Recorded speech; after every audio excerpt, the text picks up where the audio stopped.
Ouais, on t'entend.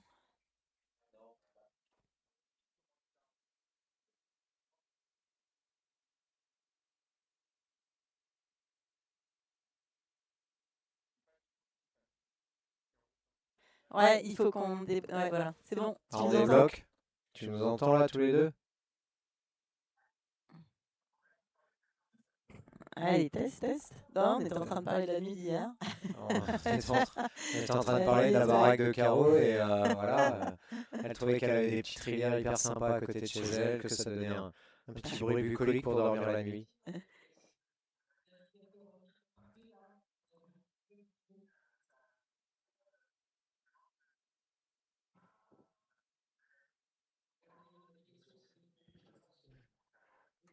Ok.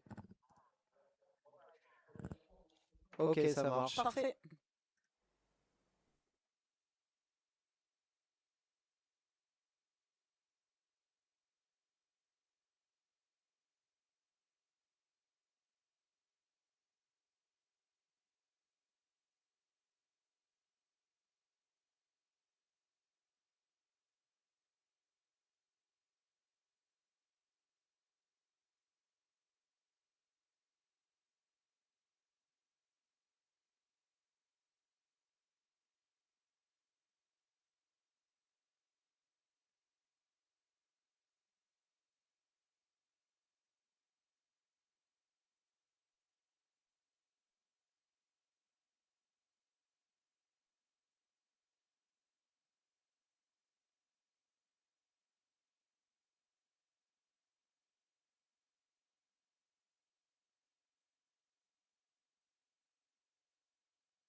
Good morning, everybody. So here we are in Épinal for the European Junior and Under 33 Championship. I'm Caroline Loire, and we will speak about the course today.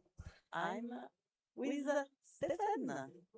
So welcome for this second day of the competition.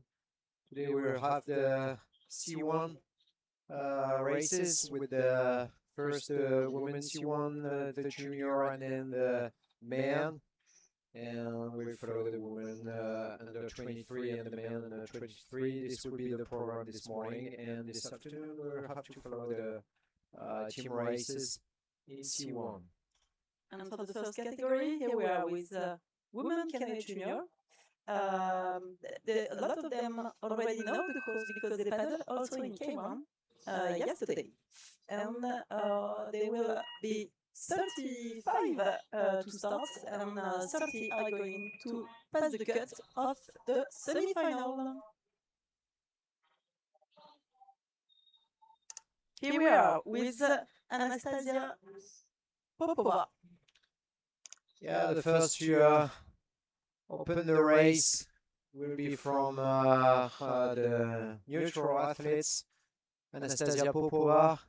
And she will give us the reference time for this first run. Yeah, so far so well for her. It's a really nice combination of gates here.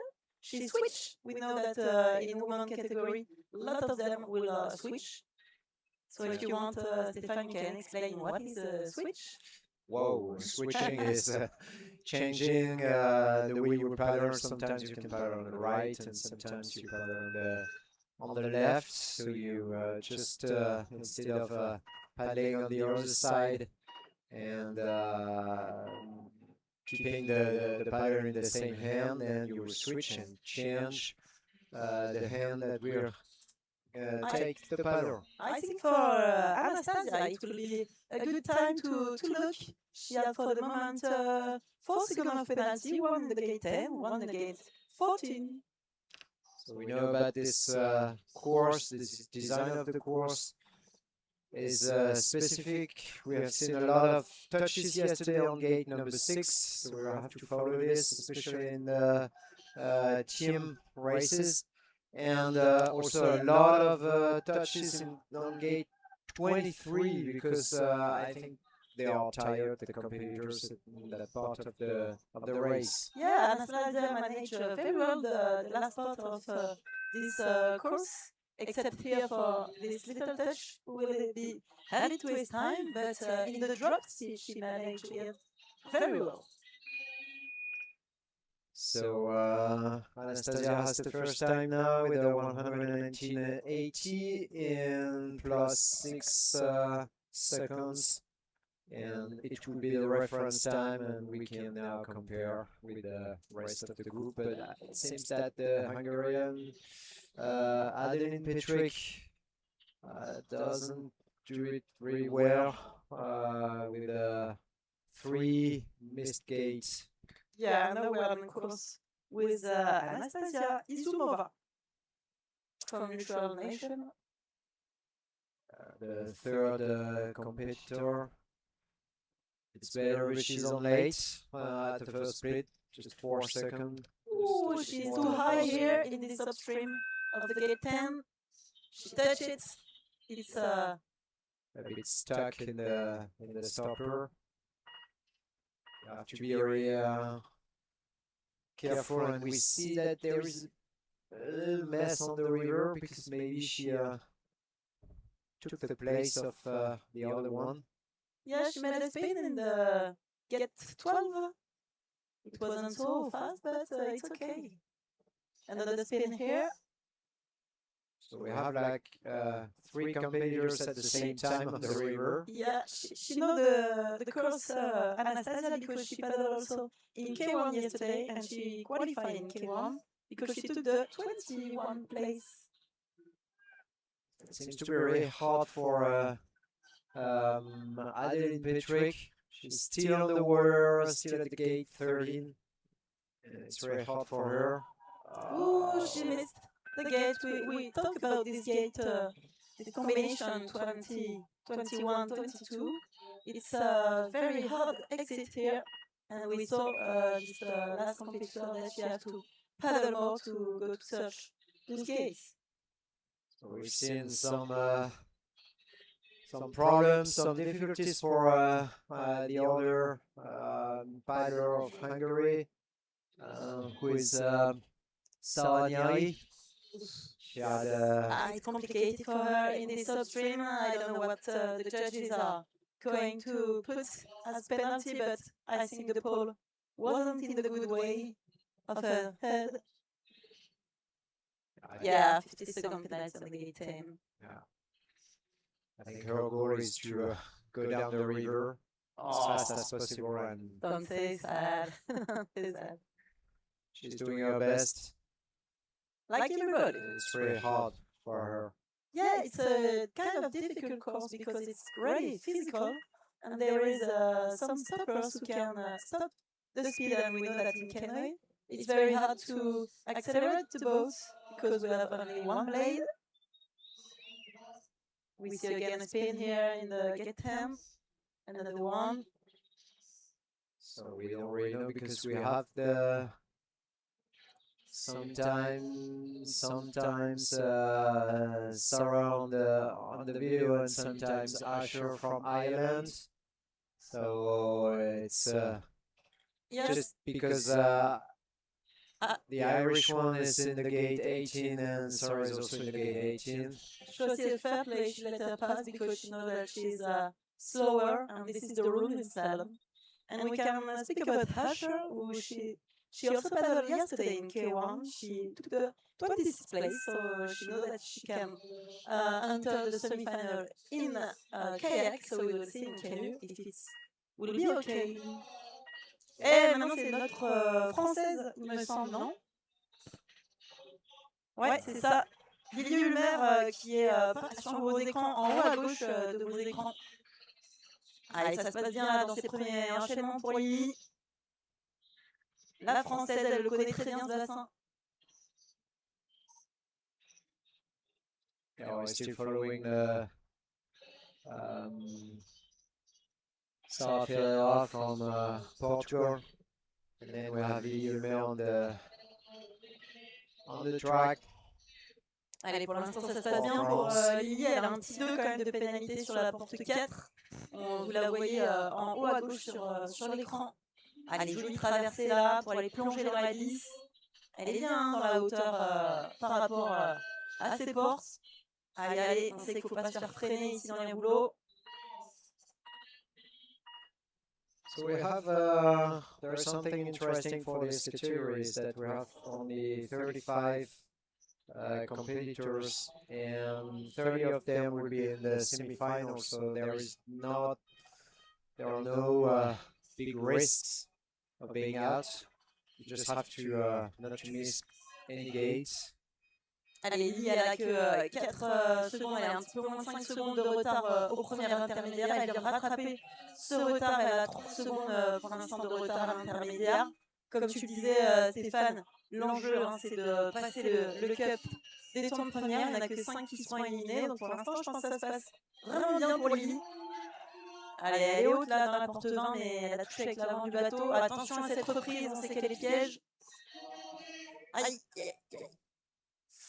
Yeah, it's a bit tricky here, and not really the right way for those gates 21 and 22, and we can compare to the first one with still Anastasia Popova.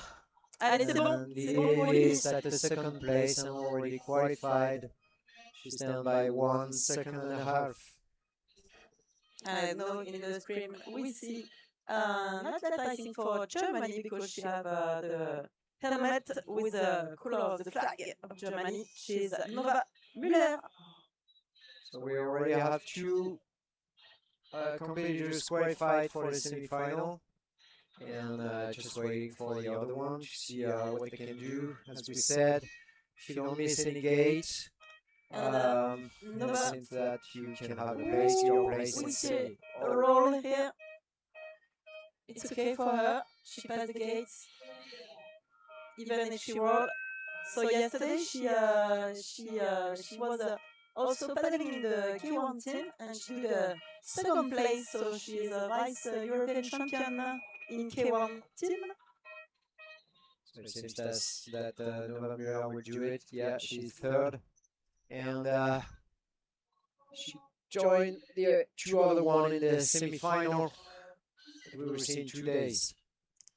So we know Lily Pinterek, the Slovene, she was in a semi-final in Krakow, the World Championship this year, a few months ago, and she took the 20th place. Oh, she hit the wall here with the front of the boat. Oh, tricky in the 19. So what we see is that we have a lot of those young paddlers. They are also paddling in K1, so they usually know the course already because they were on the river yesterday. Here, Lily Pinterest for Slovenia is doing a nice job. Yes, she just took the 29th place yesterday in K1, so she's also qualified in K1 for the semi-final. And qualified for the semi-final, also in C1 because she took the 4th place. Well done. Well done for Lily. And now we are following Maria Garcia from Spain, and also Sophie Forster is on the river from Great Britain. Allez, vamos a hablar español para María García. Hace la segunda posición ayer en equipa de kayak. So she's really on late. Se conoce las trayectorias porque haces la cursa ayer en kayak. She's behind the Irish Aisha Humphrey. She's really behind, so it seems that Aisha will get the place for the semi-final, and Maria will be behind. Yeah, just waiting for the last gate, 23. So Maria estaba ayer cualificado en K1 mujer con la 24 plaza y hoy tenemos que esperar porque por el momento no estaba en la semifinal en C1. Let's down now for Aisha Humphrey for Ireland. She's in the semi-final, and the cut is 19 seconds now. Down to Anastasia Popova, who is still the leader of this race. I know, in course, we are normally with yes, we are with Hazy Kelaya from Spain. Está también de España. Es la primera vez que hace este curso porque ayer no la ha hecho en K1. Estaba una especialista de C1. En España vamos a tener la final de la Copa del Mundo de piragüismo en septiembre. Y hoy es un poco difícil porque no tenemos demasiados agua en el río, en la CO. So Haza is just at the end of the race, and she's also late, but still better than Anastasia Isiumova, who is waiting for a place in the semi-final. There's a new touch, another one on gate 22, and another one on gate 23. Maybe she will be behind. No, just 15 seconds down, and she is the last one in the last qualified in the semi-final. I don't know, we so see far. In the screen the girl who came from Slalom, Clara Rein. She was 27 in K1 yesterday, so she knows the course very well. She qualified in K1. Let's go to see if she will do as well in C1. So nice switch here at the gate 18 for Carla Rein. Yes, but she's a little bit late in the second split. 20 seconds will be enough. Yeah, it seems that she missed the gate and she had to take it again. Just being so late. So she will give the place down maybe to Anastasia Isumova. No, in the screen we see the Slovak Zara Zarskova. She's a client here because she took the 8th place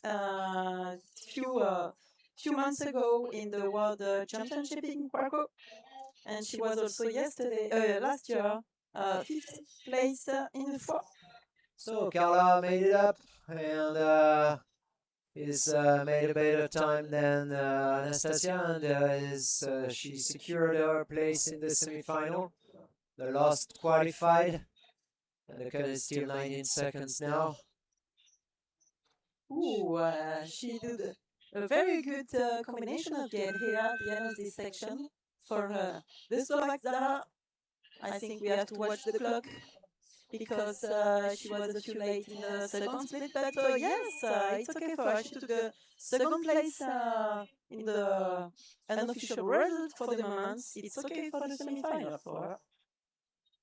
So in semi-final, we have neutral athletes: Slovakia, France, Germany, Slovenia, Great Britain, Ireland, Spain, and Switzerland. And Hungary is closing the list of all those athletes. And I know we are with Elisaveta Bikova from a natural country.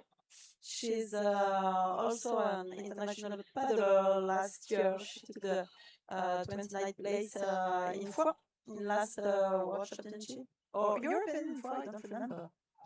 World Championship. World Championship. It was in France too. In four, wonderful place to paddle, natural driver.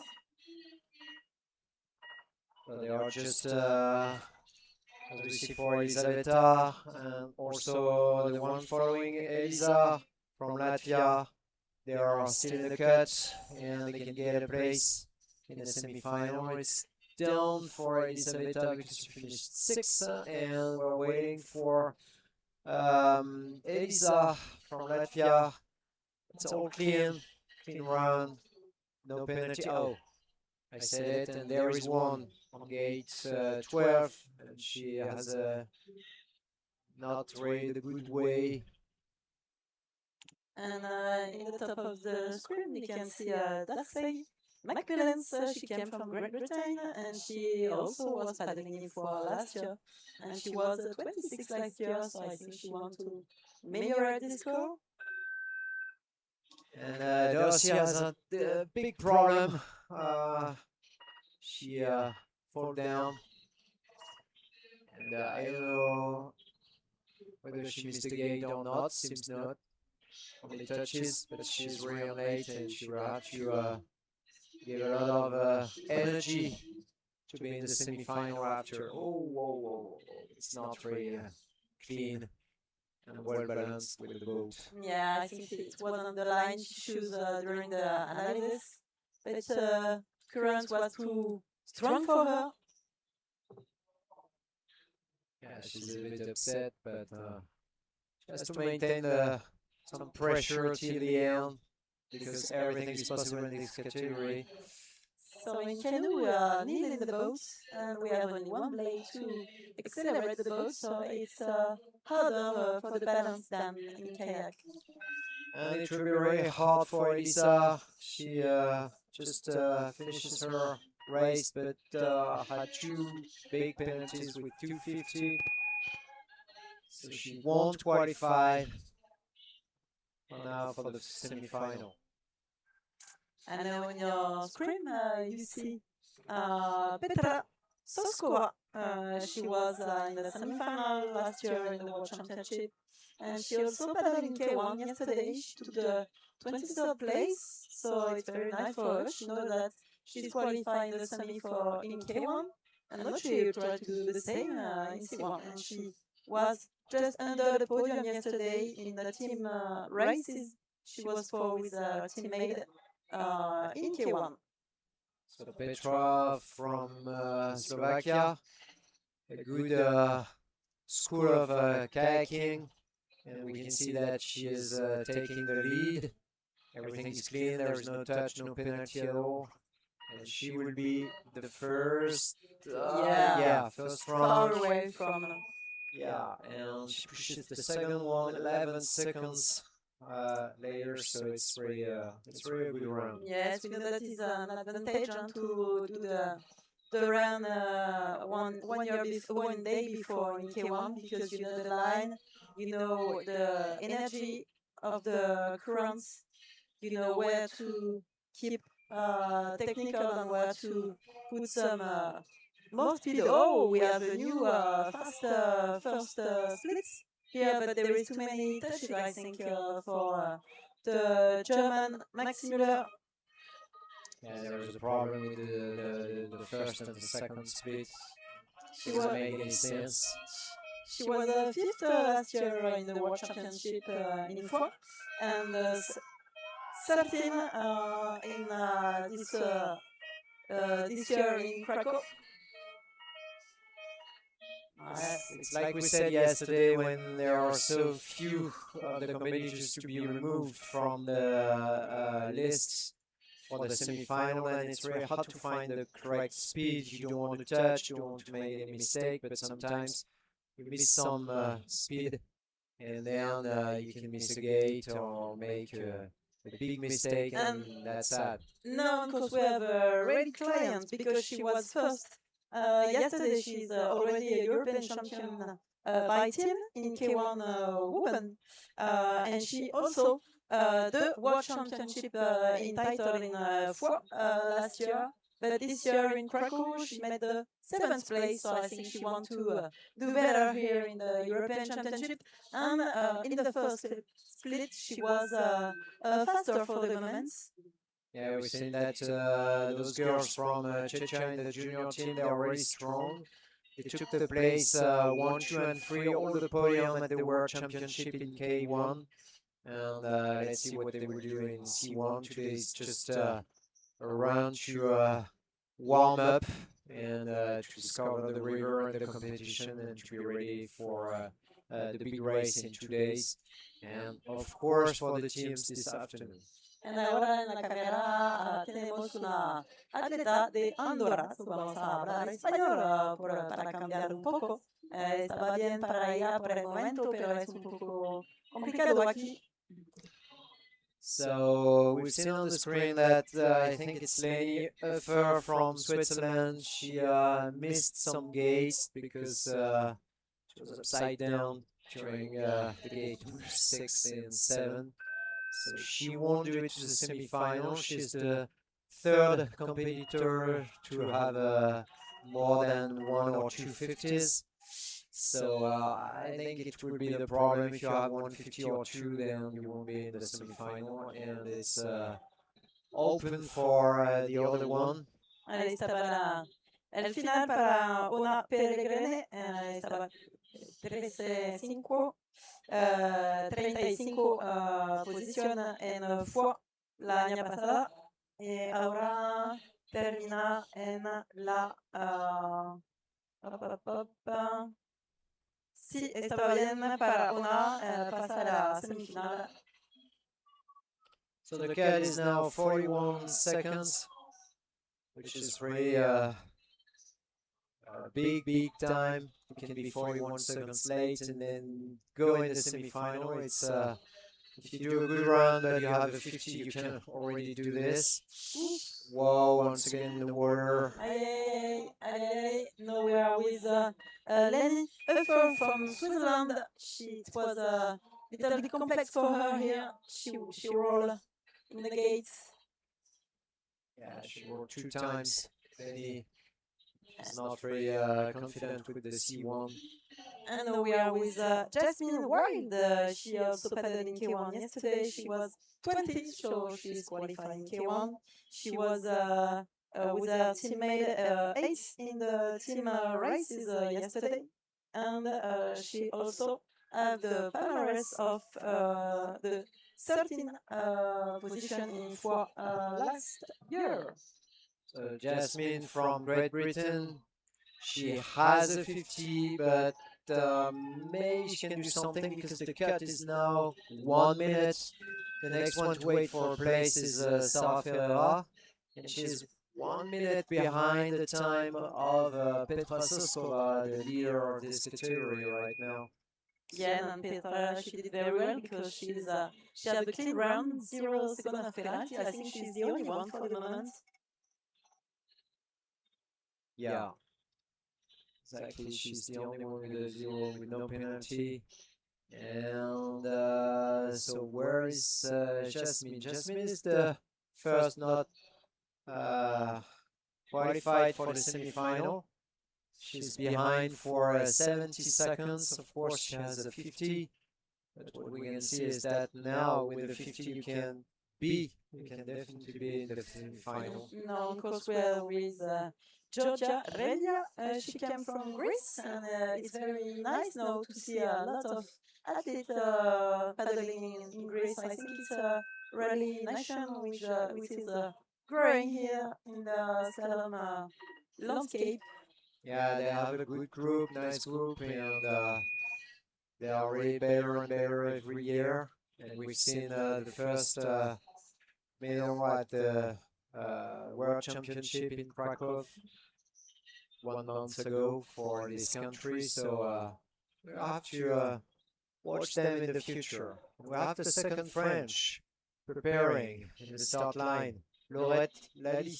Yes, and now we are with a Switzerland girl. She's Florence Moyan, sorry for the pronunciation. She was the 30 yesterday in K1 woman, so she was just qualified in K1. And now it's, I think, pretty enough for her in K1 if she don't miss any other gate. Oh, it's very hard for her. Yeah, that's very difficult for the upstream 20. But she will anyway do it. She's not so late, and we will follow now the first French as we got on the second French. Yeah, the second French as we got Enoa Segura from Spain on the river. Allez, Laurette, on la voit sur le haut à gauche de vos écrans. Ça se passe très très bien pour elle pour l'instant jusqu'à la porte 4. Allez, elle a des très bonnes vitesses de bateau. Elle négocie très bien cet enchaînement 5-6 là, parce que le rouleau là, c'est pas évident d'aller chercher. So during that time, Enoa Segura had 50 at gate number 10. He is just under the cut. We have to follow it. She has to battle to the end of the race. And maybe she will do it because the cut is at 60 seconds. C'est super tendu là pour Laurette. Elle fait des enchaînements très très serrés. Elle vient un petit peu à la faute là dans cette porte 11. Le bateau se cadre et elle va toucher la porte. À mon avis, elle doit être en avance quand même malgré tout sur le temps. Et ouais, 4 secondes 80 d'avance au premier intermédiaire. Il va y avoir 4 balles de touche qui vont s'ajouter à son temps. So I don't see where anyways. Allez, elle est vraiment bien dans sa manche là, Laurette. Elle vient s'appuyer sur ce rouleau. C'est très très bien négocié pour elle. Elle arrive très haut dans ce stop. Attention à cette reprise, il faut garder l'équilibre. Super, ce qu'elle nous fait la Laurette pour l'instant, à mon avis, elle va être encore en avance. Elle a une petite seconde de retard, mais ça c'est à cause des pénats. So as we said, not very risky this race because Segura from Spain is the last qualified with the 50. The biggest penalty you can have when you miss the gate. And we will follow Laurette Lally. 117.14, ce ne sera pas la première place, mais la deuxième. C'est ses pénalités qui la mettent un petit peu en dehors de la pole position. Mais c'est bon, ça se qualifie en demi-finale. Alors que là, je pense qu'on voit la troisième française s'est lancée sur votre écran du haut. Je vais te laisser la commenter, Stéphane. So good run for Laurette. She's now second. And what we have on screen are two people. We have one from Poland, Ivaniak, and Margot Lapez. So Margot is very strong. She has a lot of power and she can make her boat move really fast. Elle est un petit peu à la faute quand même dans le stop de la 4. Elle est très très large pour aller chercher la porte 6. I think she would do it anyway. Oui, elle était c'est la polonaise qui est en avance sur le premier inter, mais qui a pris du retard sur la deuxième. Margot est en avance sur le premier intermédiaire avec 1 seconde 33 d'avance. Allez, c'est bien. Patricia Ivaniak takes the fourth place and is then qualified, of course, for the semi-final. And we're waiting for the end of the run of Margot. She's leader for now. Ouais, malgré sa petite erreur à la 4, franchement, c'est super bien là, ce qu'elle nous propose comme navigation. Très très joli stop, elle repart avec de la vitesse. Ça, c'est bien joué de sa part parce que ça permet d'avoir une reprise équilibrée. Allez, on va aller sur le seuil là. On va aller plonger dans ce stop de la 20. Nice switch, very fast. Voilà, ça va aller chercher la gagne là. 2021, she wants to give everything. She's not here to wait. Allez, 4 secondes de touche qui se rajoutent encore sur cette fin de parcours. Ça va pas lui permettre, à mon avis, de détrôner la Slovaque. She's not first, but second due to all the mistakes she made and the 3 touches. Allez, il nous reste 5 bateaux, still 5 boats to go start in this junior woman canoe category. We are with the best. We are following Vladislava from Ukraine, Vladislava Surma. And she is the leader at the first split by 1 second 21. Even with the touch in the gate 8. Yeah, I think all the girls that touched this gate. No, not the first one. Yeah, she has a +2. Maybe it came later. Yeah. But none of those girls did a really clean run. She was 14 yesterday in K1, so she's qualified in K1 for the semi-final. Will she do the same performance in C1? Ooh, she is really late in the second split. Yeah, but the cut is now 68 seconds, so I think that she will do it. Yeah, if she don't make any other mistakes, it could be okay for her. It will be. And we are following also Hanna Denisova from Slovakia and Vittoria Quillian from Italy on the upper left part of the screen. So Denisova took a small penalty. She's just a bit on late. Yes. But no matter. She was a finalist in the World Championship. Whoa. Maybe this one will be a biggest mistake. We'll have to wait for the judge decision. She was the 8th place in last World Championship in Krakow. So if she took a 50 penalty, it will be a very surprise for her. But she didn't. Since that the judge decided it was okay. Just we see that Vittoria has 50, but she can do it because she's at the first split she was leader by 6 seconds. If we remove the penalty, so maybe she can do it. Remember that the cut is at 68 seconds, so it's possible for her to get a place in the semi-final. And we are with the German Neil Kretsch. She was a very performer yesterday in K1 because she took the 4th place in K1, and she also second by team in K1 yesterday. So she's a girl to watch. So Vladislava finished 15. So this is not a bad place for she's in the semi-final, and for now Neil is racing gate 16. It's not all clean. She got 2 penalties, which means that her time is good. And now, to end this category, we have 2 athletes from Czechia, because it's a very big nation of C1 women, and we have also the world champion yesterday in K1 women, and second by team, and second by individual in the qualification. So 2 both to watch. And second place for the girl from Germany, Neil Krech, with 4 seconds of penalty, so she had the best time, I think. Wow! Look at the third. Margot Lopez had look the at best the time. first plate, 4 a second faster than the other athletes for Marketa Stepankova from Czech. So maybe we'll have a demonstration. Ah. Oh, it's harder here for Marketa Stepankova. Yes, Didn't do it well. She didn't do it well on gate 18. So far she is clean, she didn't have any touches, everything's green on the screen. Maybe they will be the first to make clean run without any penalty. Seems so for Marketa. Very nice line here in the last combination of gates. What about Valentina? Yes, it will be a clean run, I think. She's also clean. She is faster than Marketa. What a run they can do. They're already strong, those girls.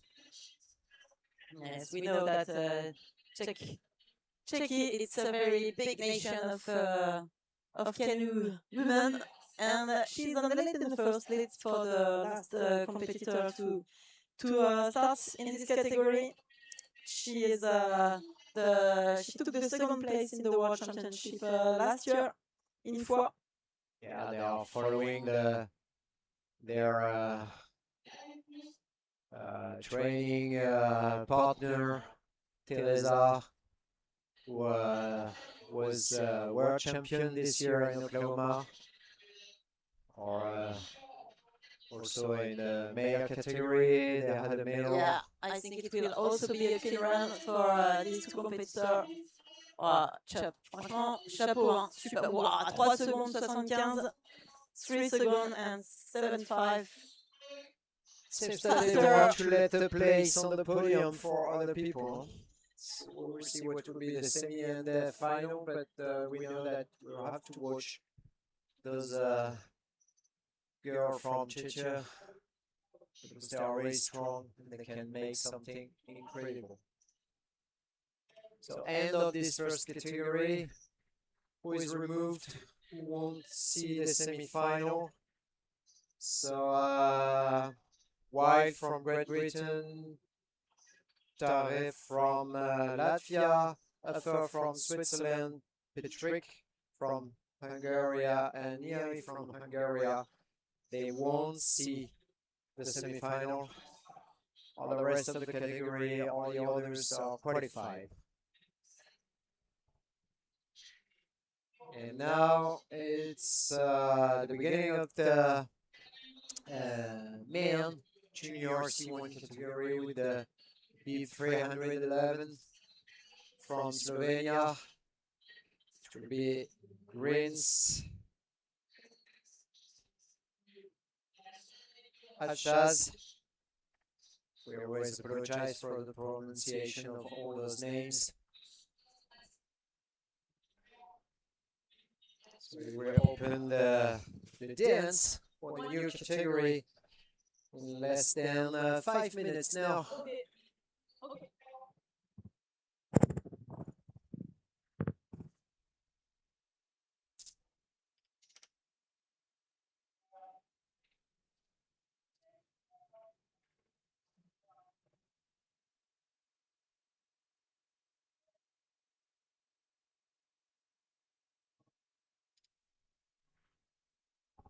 More than 37, we have 51 boats.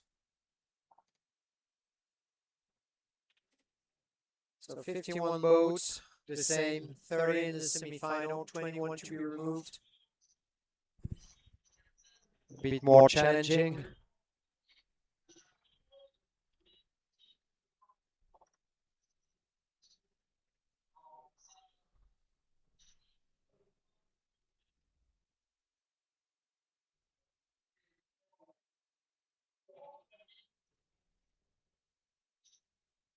Dominic Egazi from Slovakia is the world champion in Krakow. Made a great time, was very strong. And he was also at the Senior World Championship in Oklahoma City in the USA.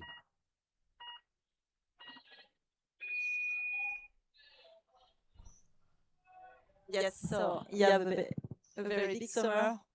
I think he don't stay a long time in his home when you do the race as well in senior than in young international competition. Yeah, it's surprising to see him here because the World Championships they were held just 2 weeks ago, I think. So maybe he's not in in a better condition for this European Championship, but it's really nice to see a young paddler coming to all the competitions and trying to do his best. So for the moment, we are with the Sloven Arjaz Klitz. Ha, I can't pronounce his name, sorry. Ayaz, maybe. Arjaz. Zing. Sorry. And We need help. few penalty here. Yeah, 6 seconds of penalty for the moment in the screen. It's not bad. Which Just missing some waves, and sometimes the line is not the perfect one, but he's doing the job. We know that in Slovenia we have this a lot of really good C1 paddlers, and the one that we all know, Zigelin Ortevar, the leader of this country, and also one of the world leaders in this category. He didn't make really a good World Championship, but we will see what he can do at the European U23 race this time. my first time for now in this category, 1:20.06 will be enough to pass the cut of the 30 best time. So the first reference time is 4 seconds higher than the time of Kochirova from Czechia in the girl category, the woman category. So we are waiting for better time with other competitors. As we can see, this one, Denis, Wow, super time here. yeah, from neutral categories. Denis Amosov, he really do a nice run and without any penalty, so I think it will be an interesting time to watch. 97. What a time.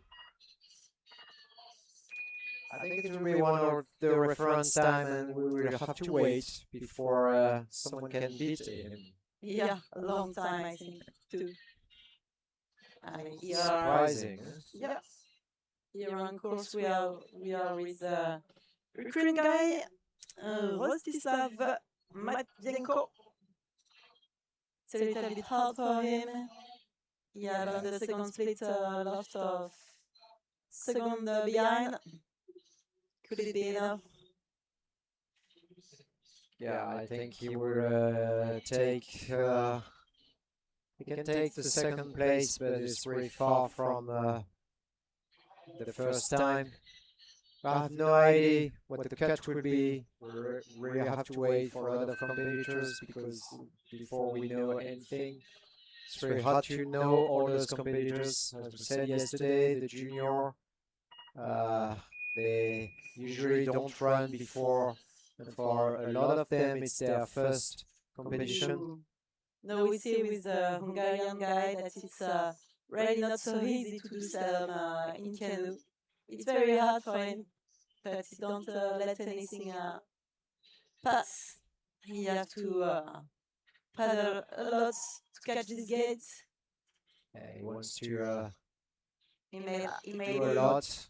have to let the other competitor pass to not disturb him in his run. Yeah, we see the next one in the same gate, gate number 10. Yes. So That's what he do. He waits in his course to let the other one. Judge decided to let him go. This is from Poland, Piotr Narepa. Racing now. Yes. So, he's only down by 2 seconds, which is not really bad. Yes, but what we can say is that they are just a junior, and it's very hard at this age to have the knowledge and the experience to paddle in this kind of course. Yeah, the line was not very good between 17 and 18, and he almost went to into the water.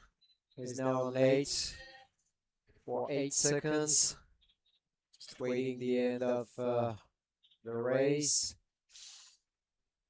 But it will be more than 8 seconds at the end. So you can see the best time is 97.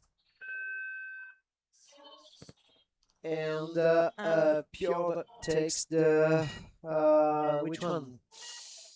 109, I think the second place. There was one gate missing, the 23. No, it was okay for him, so I think so we don't have his ranking now. We still have the Hungary guy in course, and he lets the other paddler pass. So really, we have to applaud his performance because it's very hard to stay as well as long in this course.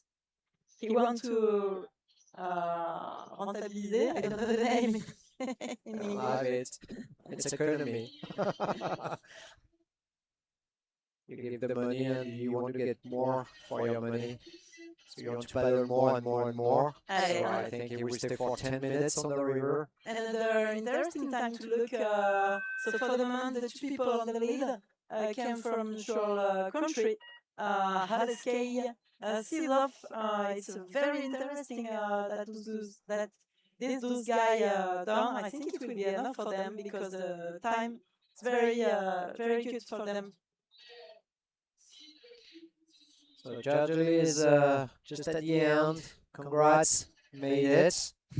He went to the end of the race. I think he can be very proud because it was not easy for him. It's not. Seems that it's not his preferred boat, the C1, but he did it, and the race is really the river is not easy. You know? And he only have 150, so I think it was his purpose to have less 50 as possible, and he made it. Yeah. So now they're on the race for Portugal, Jose Costa Carvalho. I think he was also in K1 yesterday, and Sid Griffith in K1, in Team K1 for Great Britain. All those juniors, they are in the two, for most of them, they are in the two boats, C1 and K1, because it's very good for to improve their skills.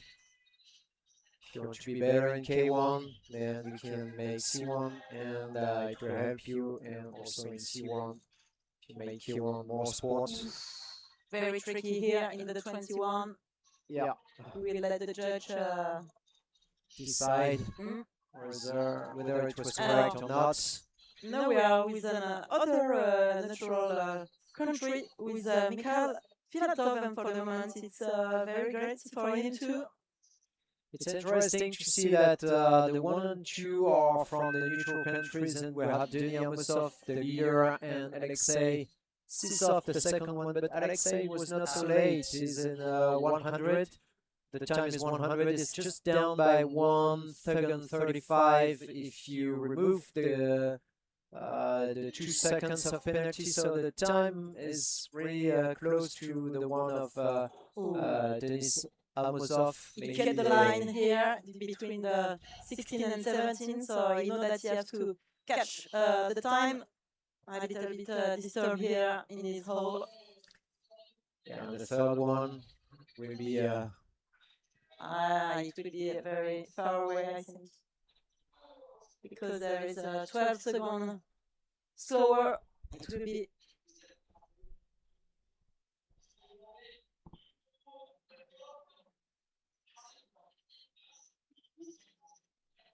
Right.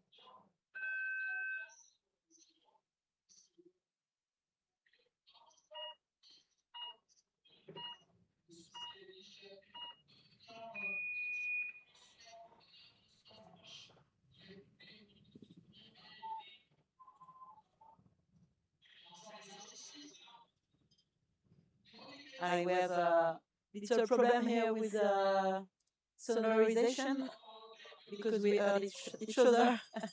We are going to try to fix this, and then we will come back.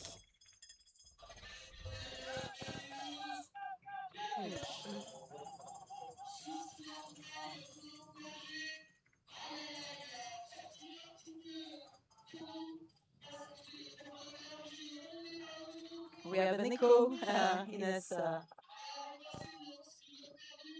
sonorization, so we are going to try to fix it. I don't know if you heard it in front of your screen.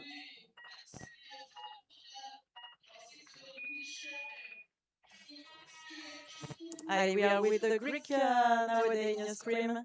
He's a younger athlete in this championship. He has only 14 years old. He's a very, very young athlete, and yesterday he was also paddling in K1. He took the 25th fifth place, so you know that he's qualified in K1. Will he be qualified to in C1? It's better now for the sonorization, so I think we can speak again. It will be a run with, for the moment, maybe too much time. So Dimitrios Dakos from Greece was the last one not to be ranked in the world ranking, and now we will have the first with Dags Poxen from Latvia to have a rank in the world. It depends on the races, the International Canoe Federation, now Paddle Worldwide, they made. And so we have Dax Poxen with not such a great time. C. Griffith had a lot of touches and finished at the third position. It seems that the reference time will be really interesting, and maybe we can consider that both Denis and Alexei will anyway go in the semi-final and then wait for the other one. But it could be a time that would match for the semi-final to be like around 100 seconds at the end. Yes, and as you can say too, that those young paddlers also sometimes paddle in the senior team, like the Greek who was 62 in Oklahoma, Dimitrios Dakos. And now, of course, we are with an athlete from Portugal. Oof, he hurts the rock here.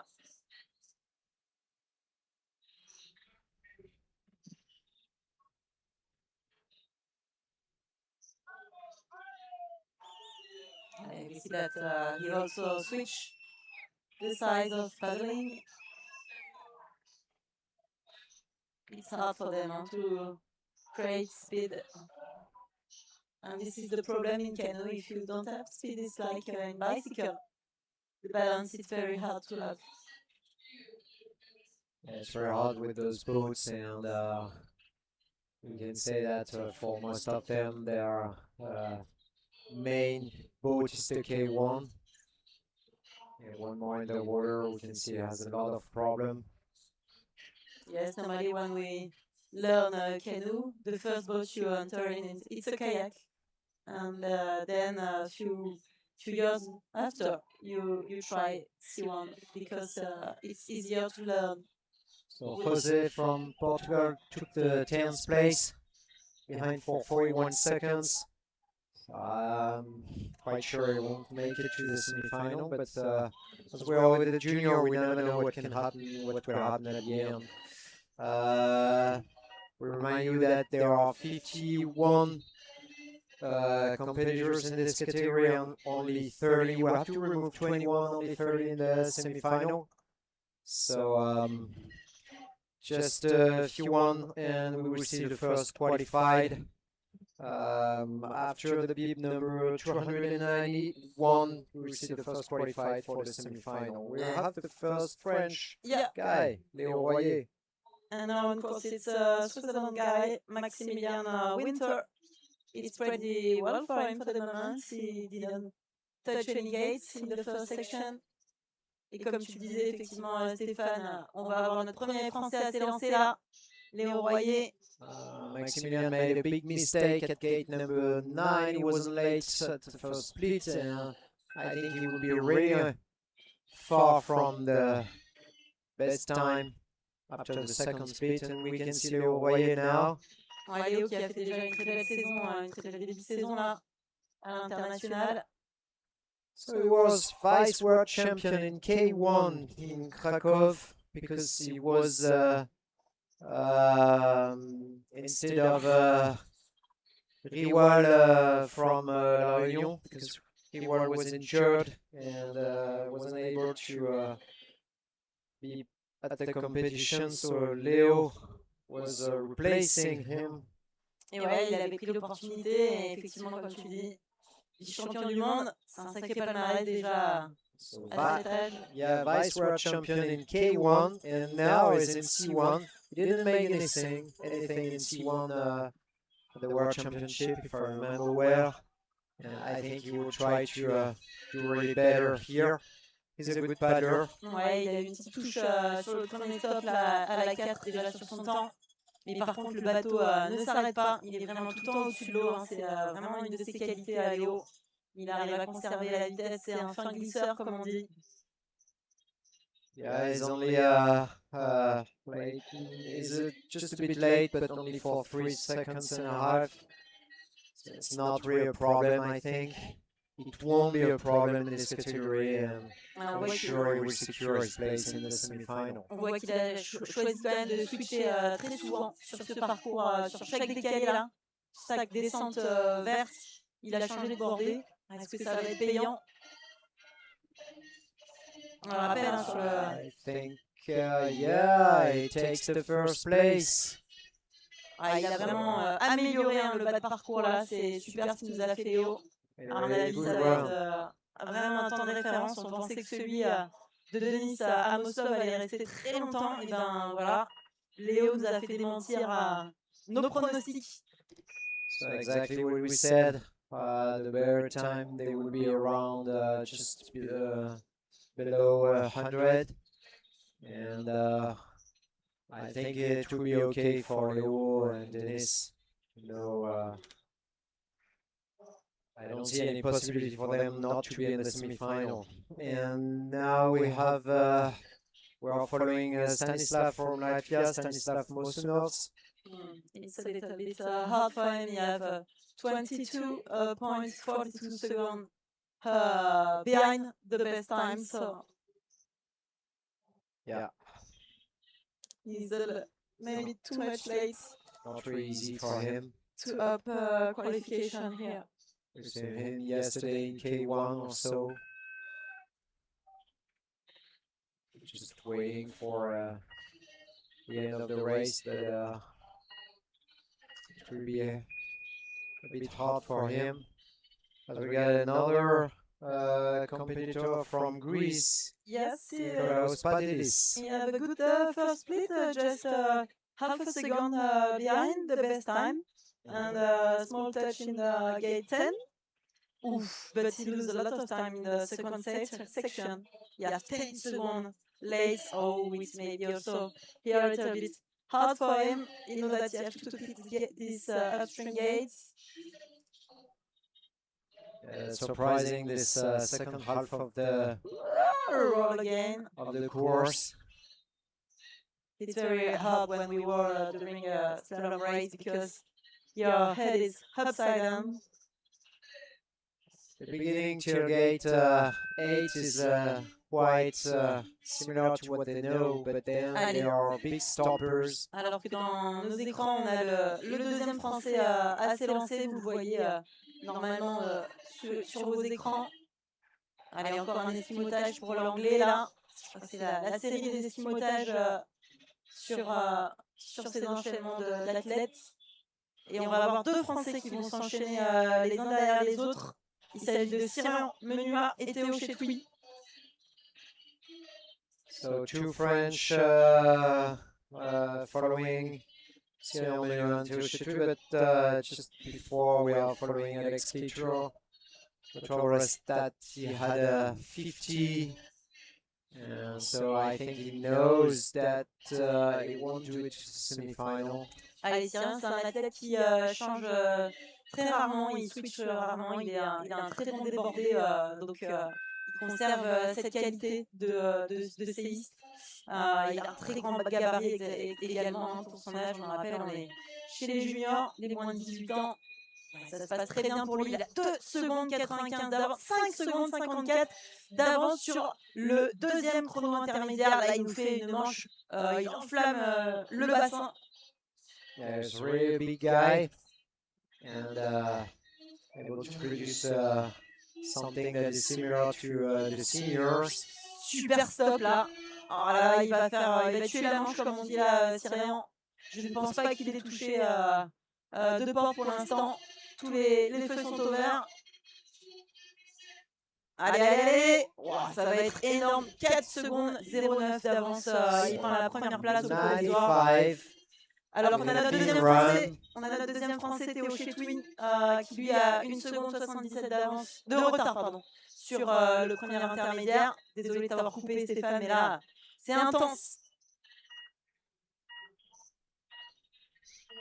So if there is no big mistake, they will want to do it the French team and have their 3 boats in the semi-final.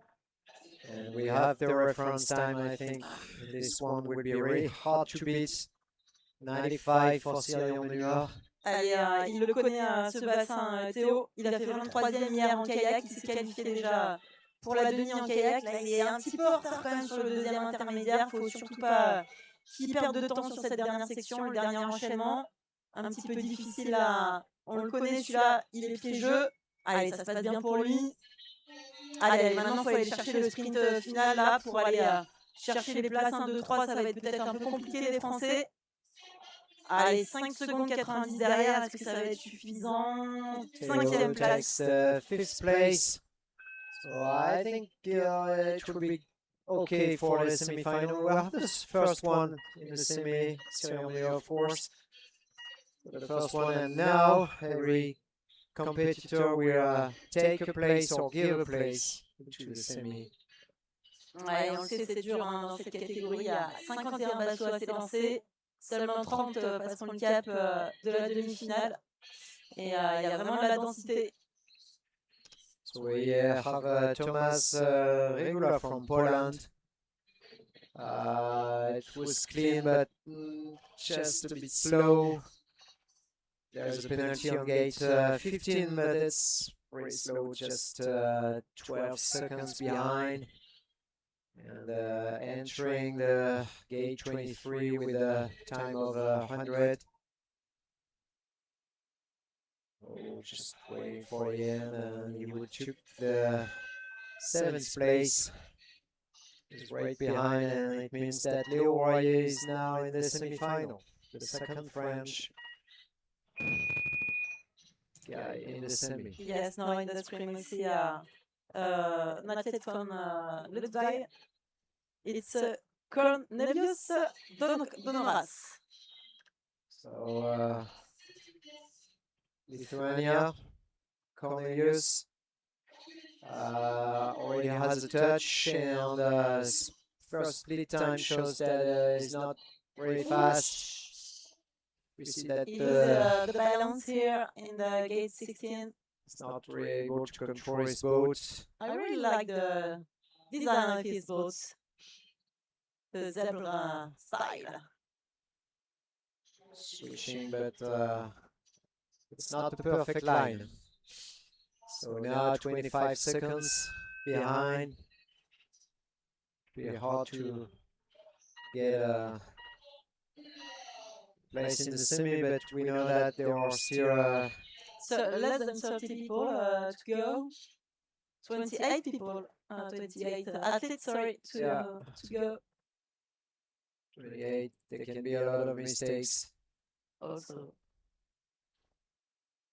Ah. But with the 50 at gate number 23,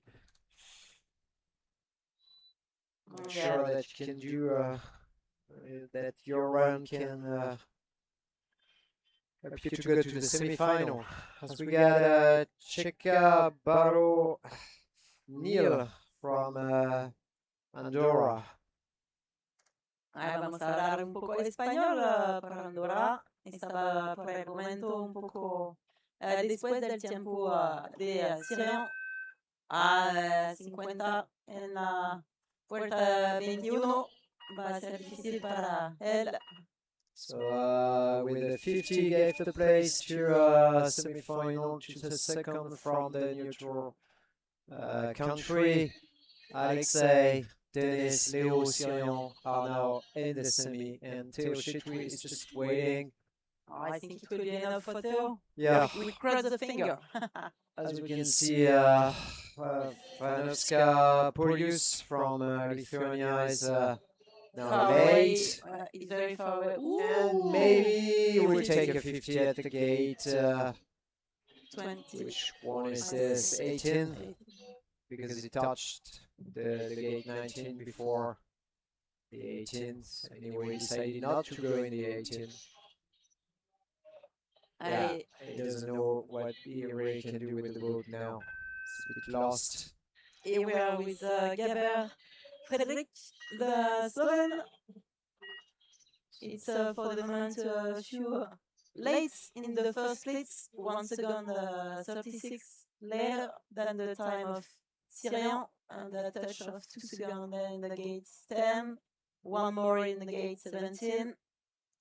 It will be hard for him. He have 7 more than few less than 8 seconds late in the second splits, and he touched the gate 17. What is interesting with Sirian is to know that he's really a specialist of the C1. I'm not sure he's still running or trying to run in the French team in the K1. He's not this year anyway in the French team in the K1. Ahora al principio del curso tenemos Tony Herreros, que hace un tiempo muy interesante en la primera sección porque tenéis cerca de una segunda antes del crono de Sirian, pero toca 2 puertas en la segunda sectoria. Tony has a good time because we see on the second split that is down by 4 seconds and 70, but as he got 2 touches, it means that his time is quite similar to the one of Sirian. We see a role for the German in the combination of gates 5, 6. We have to follow the time of Tony Herreros from Spain. One more touch on gate 23. Vamos a mirar el tiempo. 21, no, there's no touch on 23, maybe it was the water. He finished 6 and secured his place, but his time is really interesting. El tiempo está muy 27. Sí, porque toca 3 puertas en solo tienes 77 segunda de. So we see that some competitors, they can be really fast and they would make the difference with the touch during the semi and the final. That would be a nice show. And now with Kier from Germany, Kier Kadik. Yeah, it was Germany. For him, he nearly won in the combination of gate 4, 5. But it was not so late at the beginning, so he lost time on the second part of the course. I don't know if he was on the line. He wanted to do the spin in this last section, maybe a touch also in the last upstream, no? So 8, he is now in the semi-final, and the cut is the next one, Thomas Regular from Poland, waiting. And is down by 13 second 88. This is the new cut now. Yeah, and we are the Ukrainian guy in this combination of gates 14, 15. Yeah, Kirilo from Posatski from Ukraine. He have the touch in the gate 7, 5 minutes and a half later in the first split. He's still inside. He can do it, but it's very important that he doesn't lose time on the last part of the race. Nice upstream here in this steady. He was Yeah. very high. That's So what he he didn't will do. lose any time here. Oh yeah, great. 21-22 is good. Maybe he will do it. Last upstream, then the sprints. Go. There's more than 10 seconds now. And 11, 15 seconds. Just behind the qualification for the moment, but we can have surprise with the other two. He could do it, but it means that Thomas Regular from Poland is now in the semi-final, and we are following Theo Föckling from Switzerland. Yes, he was in four also last year in the World Championship to the 40th place.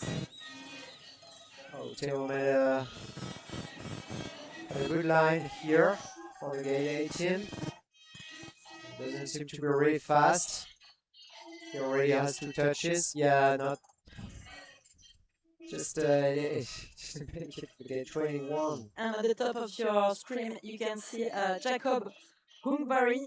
He's a German. He was in the podium yesterday in K1 team race, and he was also second in K1 individual race. So he's a guy to look.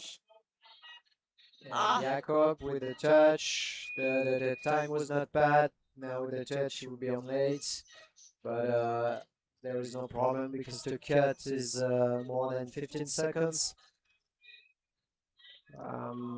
He's just down by 3 seconds. It's really nice run.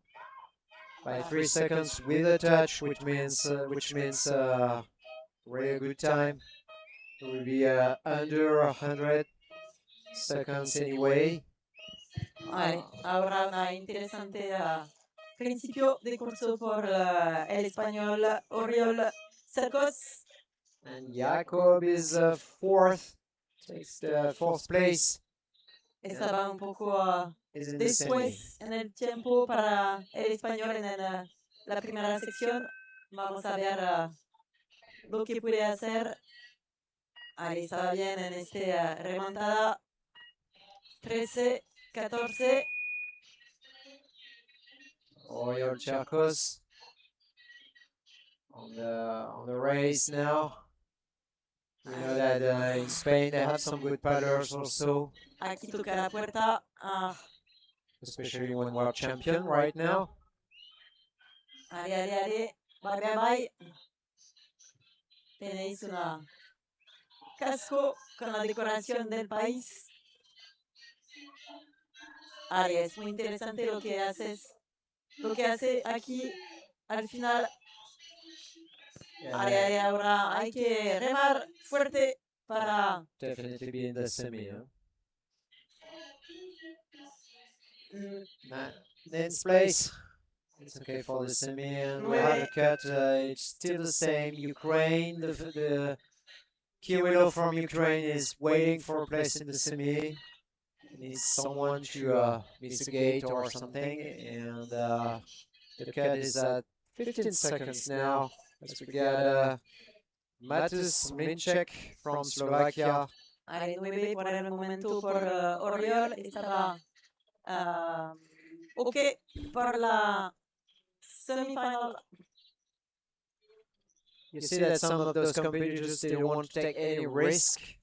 They want to paddle safely, and they just want to go down. They know that 15 seconds is really a big gap between the first and the last one, and it's sometimes hard to find a good line when you don't want to take a risk and you don't want to go too fast. It was hard to him when he switched. He missed the shift, so he's a little bit disappointed. Yeah, disappointed because he's 11, but he's anyway in the semi. Job is done. So one more from Poland, Konrad Kulczycki, and already in the good time. Just down by 3 seconds. Clean run, no touches so far. Seems to be very confident. Yes. The correct line, it doesn't push so hard. Less than 4 seconds later, but I think it will be enough for the semi. Last gates, so clean. Doesn't have to make anything crazy to be in the final. Down by 8 seconds. Take the 8th place. Allez, now on course we are with the Czech Joachim Hansel. He took the 6th place a few weeks ago in Krakow in the World Championship, so he made a final in Krakow. So I think it's a man to watch. Did you see the time? So Joachim from Czechia is down by 2 seconds with 4 seconds of penalties. Yeah, it's very fast. So it seems that he's the fastest on the track. He really controls his boat. You see the Little spin, but it's problem. okay. Yeah, it's not really a problem. Not really what he wanted to do, but anyway, the gate 23. Yeah, but I think he can afford this because he was okay in the time. Yeah, 7, it's okay for the semi-final. It's not a perfect rain, but it's enough. I think second or third time, and without he stopped paddling at the end, so it's really easy. Petrenko Vasil from Ukraine. Next from Ukraine. What about the Krilo is always waiting for a place. There is no. Oh, I hope it's not his teammate that will give him the place. He would be the first. So we know that one competitor from Ukraine will be in the semi-final. And he's missing gate 21. So maybe Krilo, because he's a bit on late now. Yeah, he was down for 9 seconds, so he will be behind. Yeah, he will be behind Krilo. Allez, ahora tenemos Mario del Teso en el curso hace también piragüismo K1 ayer y tiene la 16 posición, so estaba muy bien para él en K1. Vamos a ver si puede ser lo mismo en C1 y aparentemente por el momento estaba bien para él. 13 segundos después. Una muy interesante remontada aquí. El final controlado. Vale. Cambio de lado para remar muy bien. Controlado también. Va a ser ok. Yeah, easy for Mario. So the next one to wait the place is Piotr Nalepa from Poland. The third Polish of the team is waiting a place in the semi, but we have Oblinger, Milo Oblinger. Yes, he was disappointed yesterday because he took the 40th place in K1, so he don't pass the cuts of the semi-final in K1. I think he wants to do better in C1. Yeah, we know this name. Helmut's father and Violetta's mother, they were great paddlers, and Milo is also a good paddler. Very nice here in this upstream. Be careful to the end. Wow, it's very okay control for him in those combination of gates. Very nice upstream here. He didn't lose any time. Yeah, it's a great time. He will be a specialist of C1. Maybe the first one in Austria. They don't have a lot of C1 in Austria. So far, so good. He didn't have any penalty. So yeah, very good time. Yeah, he took the second place for the moment, and he put himself between Cyril and Leo. So Lewis, Harden. We already have one British in the semi-finals. Sid Griffith is in the semi, and then Lewis will maybe be the second one. And The first one is 12 now, Sid Griffith. We're waiting for the second one in the semi-final. for the moment on the balance, we wait for Piotr Nelepa to have his place on the semi-final. And so for the young Greek, Zakos Dimitros, only 40 years. That will be harder for them because what we get now are really good competitors. The Slovak Adam Rasek. For the moment, he only have 1 second late in the first split, but he touched the gate 12. Yeah, we see that Lewis did it. So he took the 9th place and is now in the semi-final also. And we have Adam from Slovakia, and we know that Slovakia is really a good country for the C1. Ooh, very nice exit here. He didn't lose any time, the Slovak. I'm not sure. I think one guy from Slovakia was not really bad. Was that Martikan? And Benush might hate on the end also. They have a few one. So it's not definitely not the best time, but it's enough. Yeah. And take the 13th place as we have another Czech on the river, Rezabek, Dominic. Yes. Is Czechia. he was 13 in four last year and 7 in this year in the World Championship. So he catch the final.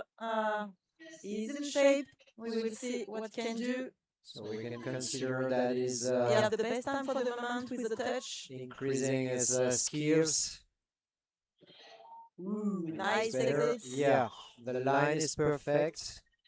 And the balance too. The time is really good.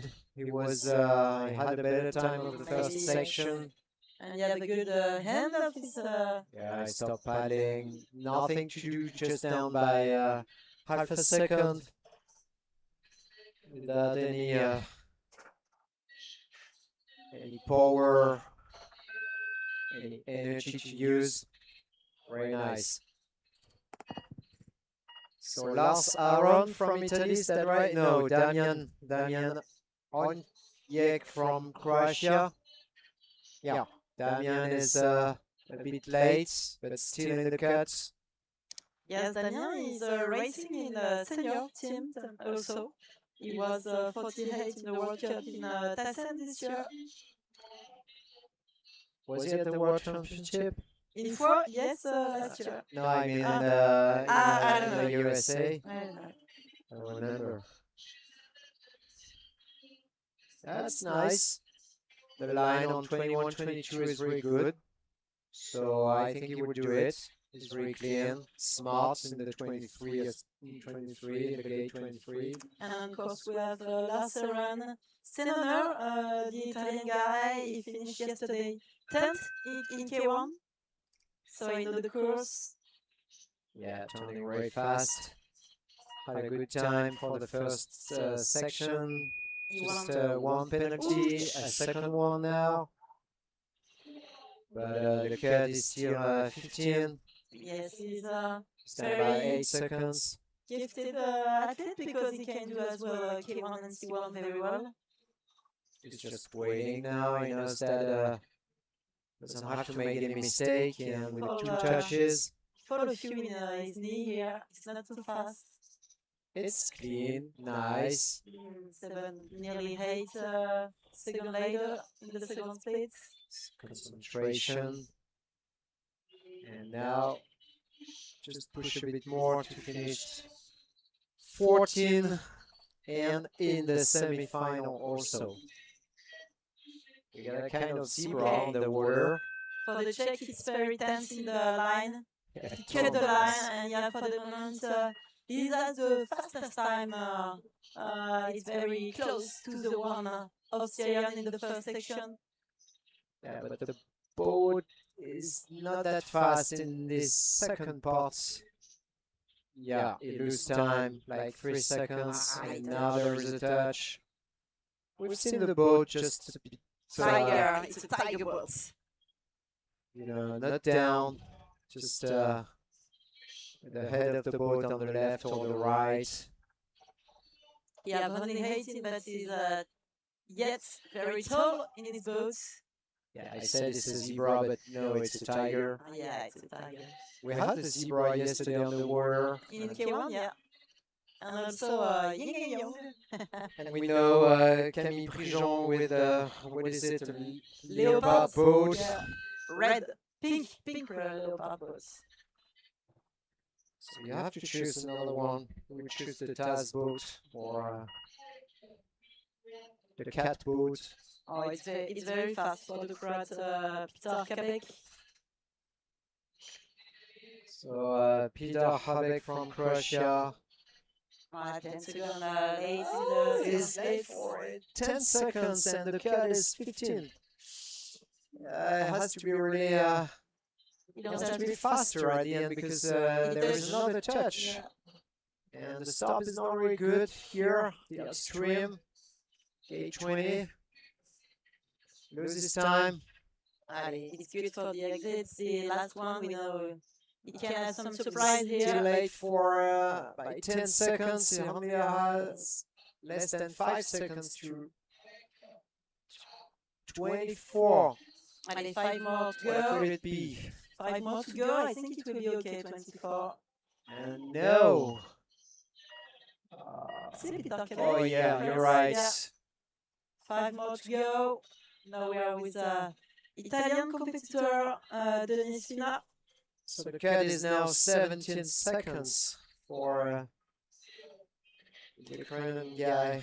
He's waiting for a place. It's quite impossible that he can do this. Nice line here in the last section.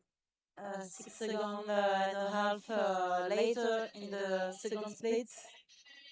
I think it will be okay. Yeah, like the rank 9, it's enough. So Pascal Brandenburg from Germany, Deutschland. It's not late, just down by less than 1 second on the first split. Yes, you have the good timing with the water. It's very clean and seems to be fast. Yeah, we see that each stroke is exactly where they have to be. Woo, huge.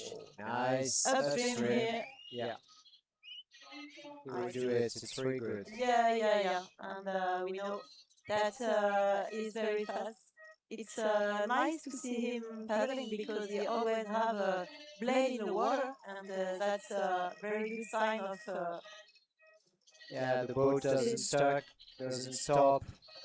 It's always moving. Oh, there is a little touch on gate 23. The time was very interesting. Yeah, one more. Very good time. And we see a patch in the wall here for the Greek. It seems that we will have a real competition at the end. Huh? There is not one really better than the others. Yes, but for the semi-final and the final, we move 9 gates, I think. Yeah. And we can also look that here there is 8 upstream. It's a lot. Huh? So Ioannis Sakos from Greece. A nice move here. The vice world champion, right? Well done. Third. In Krakow. Bronze medalist in Krakow at the World Championship. So here. As we already said, the first medal for Greece.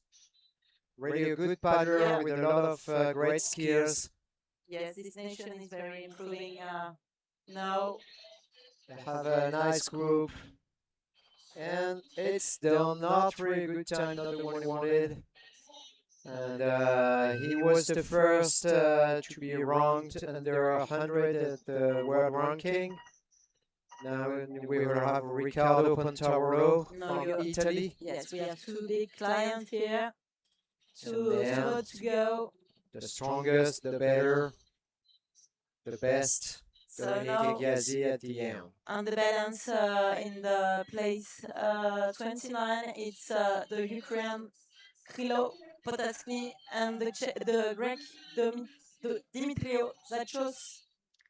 I think it would be not a good surprise to see them in the Look at semi. this big mistake here in the gate 18 for the last one, For the favorites. Yeah, but I think he can afford it. He knows he can do this. He had a better time than the Very tense. U23 at the World Championship. This one is really a good paddler. Maybe, as we said, he's back from the World Championship in the USA. Yeah, no. It's not the best time for him.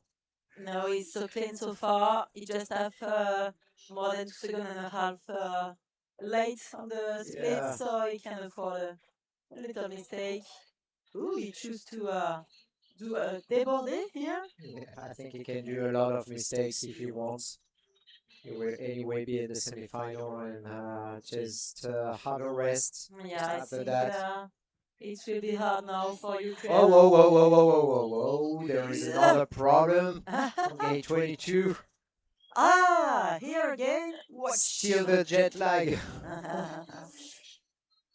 But he won't be the leader, but he did No, it anyway. it's enough. Yeah, but too bad for the Ukraine guy, which is the 31 kilo Potatsky and the Greek Dimitrios Zakos. Yeah, but we are happy to see Dominique Chiesi in the semi-final, Yeah. to have the world champion and such a good paddler, and to see him paddling on the river again, So because it's usually really nice to see him, and we had a nice show this morning. yeah, Dominic Igrazik on the last one who took the start. He was 11 in the final World Cup in track this year in the senior team, so he have a very big experience in the international race. He also took the fourth place with his teammate Benush, and he took the 67th place in Oklahoma. So now we know that the French are here in this category because Syria and Manuel lead this qualification with a round with zero touch. And the fastest time was the one of the Czech, Dominik Rezabek, who touched gates. And also, that's it. So Yeah, it's well good done. for the organizing nation, France, because all of its paddlers are in the semi here in C1, yesterday in K1. So it's nice. So far, no problem, and we will now have the women canoe category under 23 with 31. So this time we have only 31 paddlers, which means that only one will be removed from the semi-final. Yes, and the second to start came from France, Zoé Laurent. You don't want to be this one, only one. Agent, you're the one not to be in the semi-final. What does that mean? Not to finish the course or the race? And Oh, Stéphane, you said that France is very well for the moment in this championship. And in the ranking medal table, after the first day, yesterday, we had a lot of medals in France with the team K1 team, and we are now in the first rank because we have 4 medals, 2 gold, 2 silver. Just behind her, there is a Czech team with 1 gold medal and 1 silver, and then the Polish team with 1 gold medal.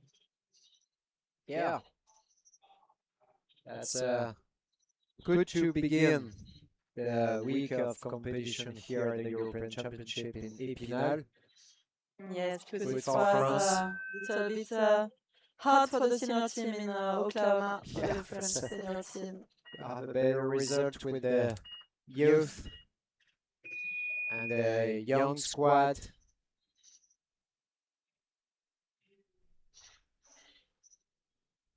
So the first one to begin is Joanna, is it Blythe Shields from Great Britain, and then we will have Zoe Laurent from France and another British girl, Rachel Ellis. Yes. And okay, let's see what she will do. And the reference time, as we said, only one to be removed. For the other one, it's a warm-up to be prepared for this afternoon and the team's round. Here we go. Now we change of age. We are in the category under 23. So they have more experience than junior. For some junior is their first European Championship. So now we are with under 33 catégorie. Allez, c'est parti pour Zoé. Elle est dans son début de manche. On va voir un petit peu ce qu'elle va nous donner comme prestation. Elle vient du club d'Ancerville Bar-le-Duc. Allez, petit switch là pour se mettre main intérieure. Allez, elle va attaquer le stop de la 4. So Zoe Laurent from France, very strong paddler. She's not at the place I think she deserves in the world ranking. She's really a good paddler. Aïe, aïe, aïe, j'allais dire ça se passe bien pour Zoé, mais là, elle vient de heurter la fiche de gauche de la 7. Hop, et là, le plot. Aïe, aïe, attention. Attention, Zoé, on se remobilise. She wants to do a lot in front of her public. Wants to make the show. She knows that it's not really risky today, and maybe she wants to test a lot of things. Allez, c'est bien là. Elle est repartie dans sa manche, j'ai l'impression, Zoé. J'ai déjà vu avoir une navigation plus précise dans les trajectoires. Yeah, it's not really accurate. C'est pas la Zoé qu'on connaît. Allez, allez. Not the... Allez, là, c'est bien. Elle se met bien dans sa manche. Elle vient chercher un très joli stop. It's not always very fluid, but she makes the job. And she's down by more than 6 seconds now with a penalty. She really do it. And, allez, attention dans cette reprise. On sait qu'elle est piégeuse. She qualified for the semi. Une touche avec l'arrière du bateau, ça c'est jamais évident quand ça arrive. On le sent hein, parce qu'on sent le bateau qui touche, mais c'est pas de chance comme on dit. I think she will learn. She will check the video and discuss with the coach to know how to improve it. And then we have Rachel Ellis.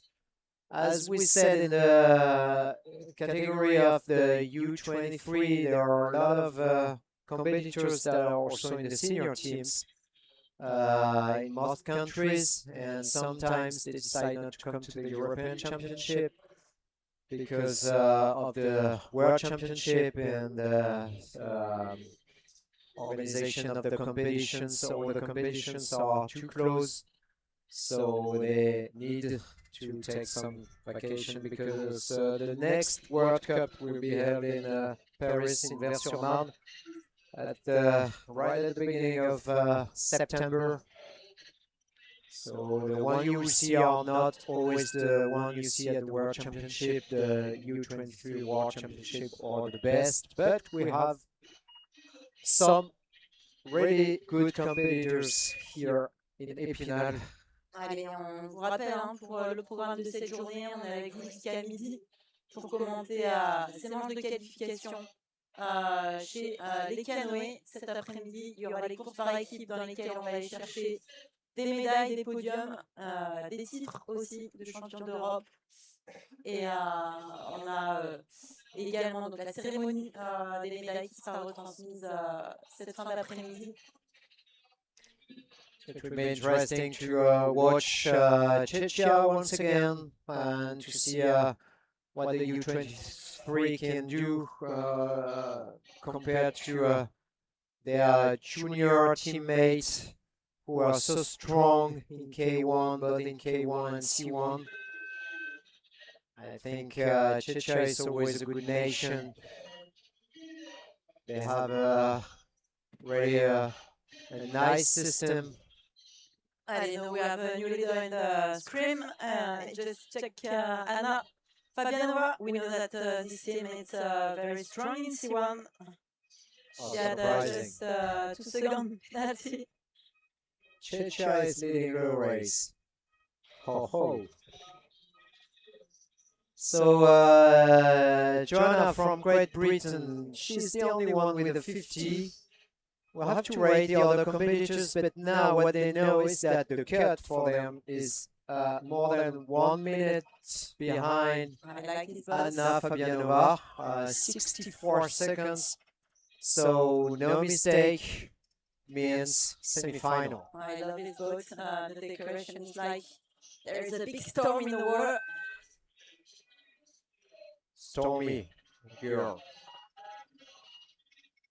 She was 6th in Krakow and 3rd in Foix last year in the World Championship. So Paulina Pirot. She was the 1st in Krakow this year. She's the world champion this year. Yeah, I'm really surprised. But her ranking is not exactly. She's one of the strongest and the best in C1. And she's also in K1. She's very fast in the second split. She has nearly 1 second and a half. Paulina is really a good paddler. Germany is a very strong nation. She will be, in the first position with more than 4 seconds before the second one. She made a very clean run. Wonderful run. I'm a big fan of Ricarda and Sideris Tessiadis. Yes, very really good paddlers. Powerful technique. Yeah. A lot of stroke. Always among the best. So here, Ukrainian Valentina Horlova.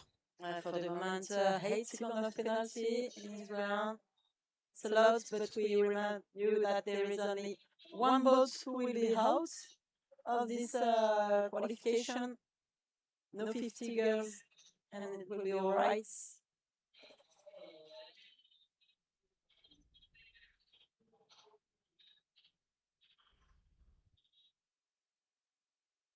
Ahora estaban with una española, mujer, Añara Guatixa. Estaba bien para la española, solo una toca de puerta a la 9. En el primer tiempo, una segunda. Después del tiempo de referencia, van a ser muy interesante. Estaba muy bien en la ola aquí. Up. The next one, Elina Karikanova from Neutral Nation. And then we see Norway on the Norwegian Ilis Somernes on the river.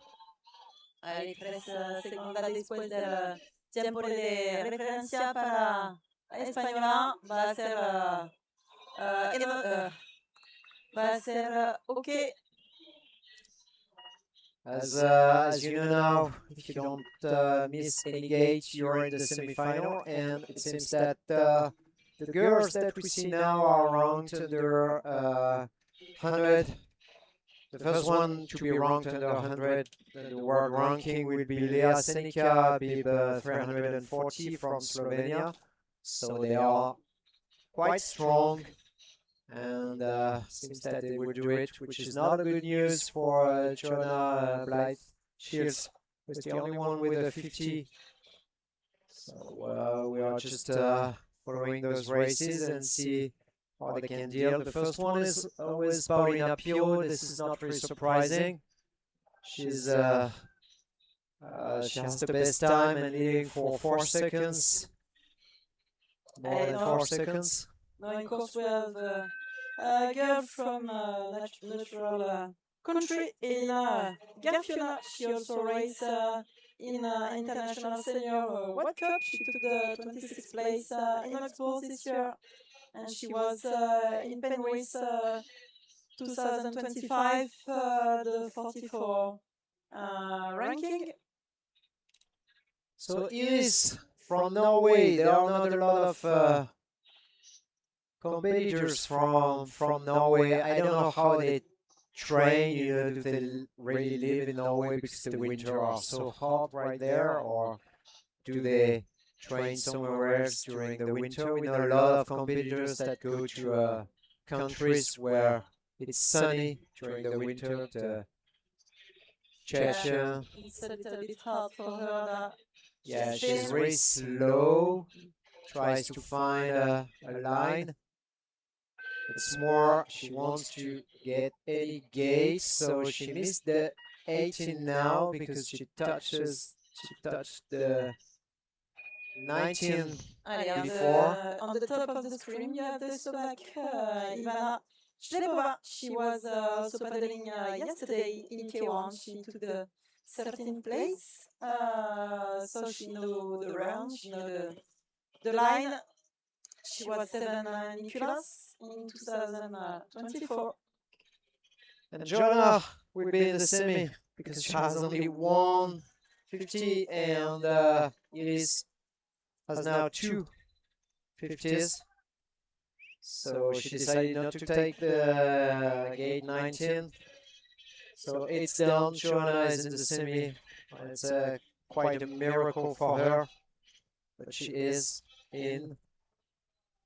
So now we don't have to miss 2 gates to go. It was the second chance. She can consider her second chance. Joanna. I rank 3 for the Slovak Ivana Šlebova with only 2 seconds of penalty. Best time is always the one of Paulina Pio and Lea Senica from Slovenia is now on the course. Not very good. Those gates and 3 penalties. She's very late now. She was last year just under the final because she took the 13th place. She is not very confident with the boat and not very well balanced. A lot of touches. So far so clean for the moment for the Slovak. Staniva Duratna. She have 4 seconds and a half. She's 4 seconds and a half behind for the moment, but it's okay with a clean run. Maybe a little touch here. Also the pole moving, but sometimes it's water. It's not the body or the blade or the helmet. She's a bit on late, but she's fighting. She behaves differently. We see that she's trying really to give some speed to the boat. So she wants to do something. She's really fighting. The line is not perfect. She loses time in this upstream. But she has the energy. And she will down with the race. And she will do it to the semi. As we get now Martina Bednarczyk from Poland. She has a 50 on gate 8.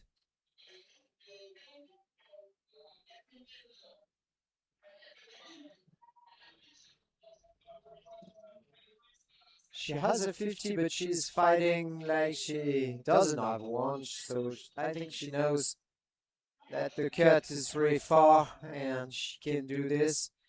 So she's trying to get a place in the semi. She is not. She has really a good time.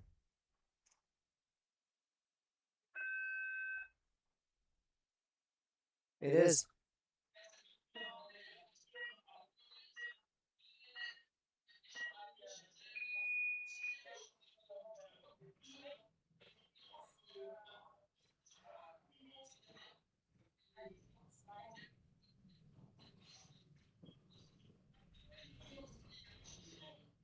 So Stepankova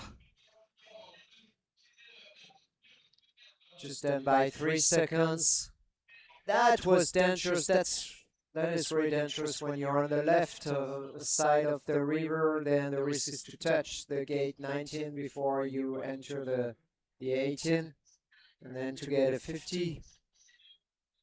But when you're on the right, it's maybe sometimes hard because there's not so much room for your boat.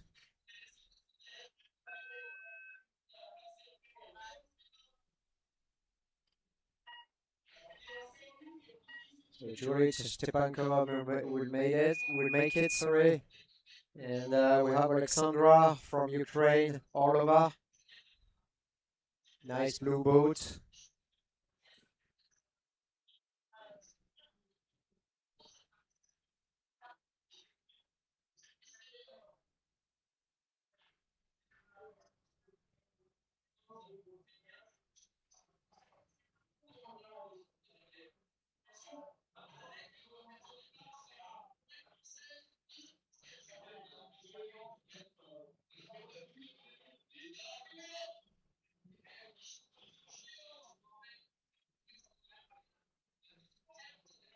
And we see the flower on the boat of Alexandra Orlova. I think, I'm not sure, maybe I'm wrong, but I think it's the sign for Ukraine.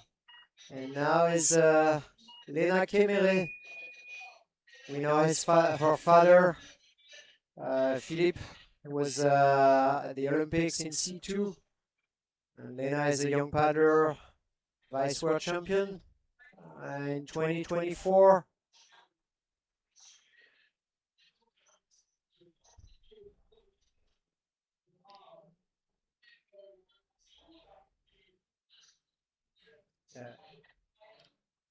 Yeah.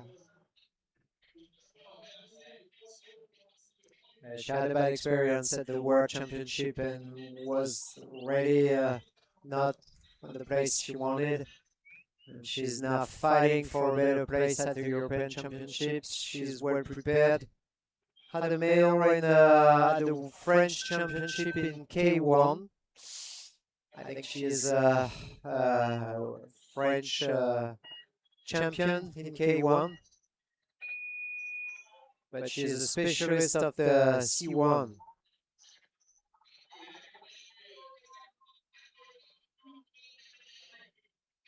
Yeah, 4 penalties, but a good time. The best time so far. Oh, it's a bit late. She is a bit late, but yeah, a good line.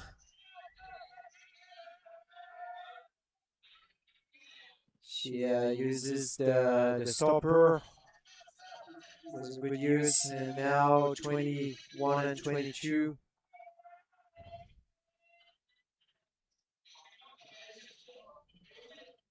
Yeah.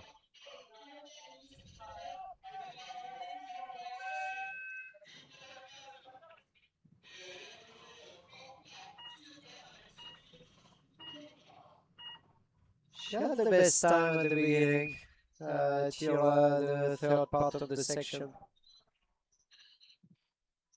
But now we are with Pinteric, Naya from Slovenia, and then another competitor, Sarah Bellinger, also from Slovenia.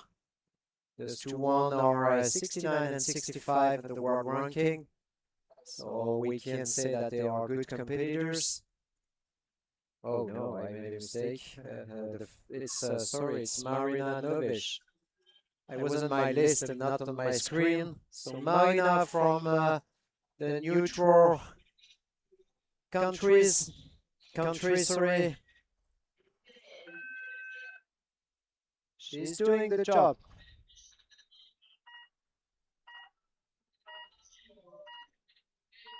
So she takes the 14th place. And here is Pinteric.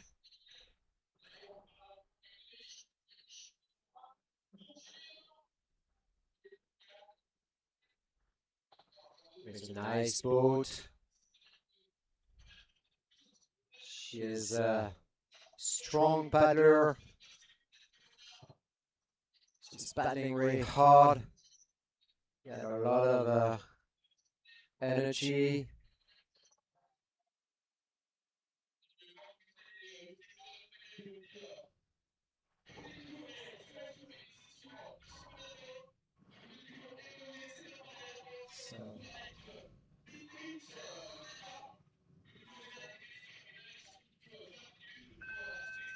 Paulina Piero is still leader.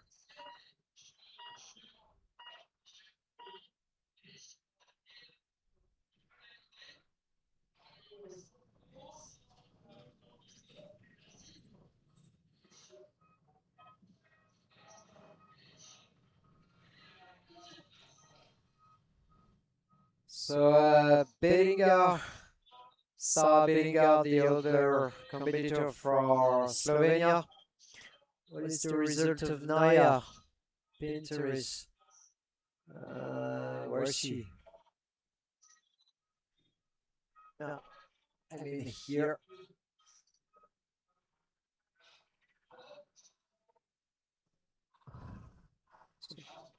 She took the 15th place, Naya Pinteris.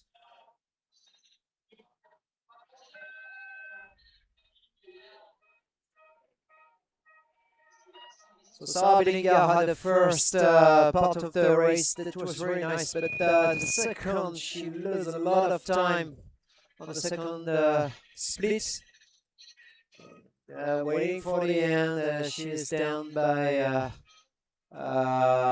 only 7 seconds, so she made a good run at the end. And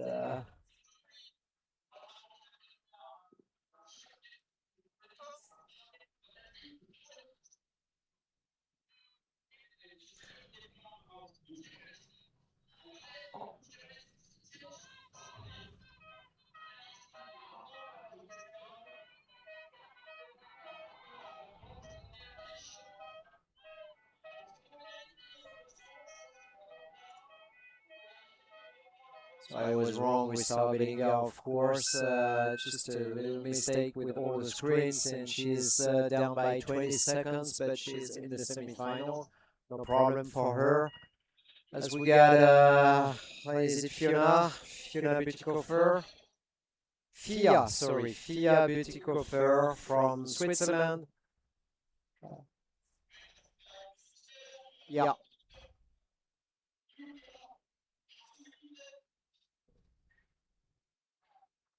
It's a family we know in Switzerland. She is done by 8 seconds at the second split, but with 6 seconds penalties.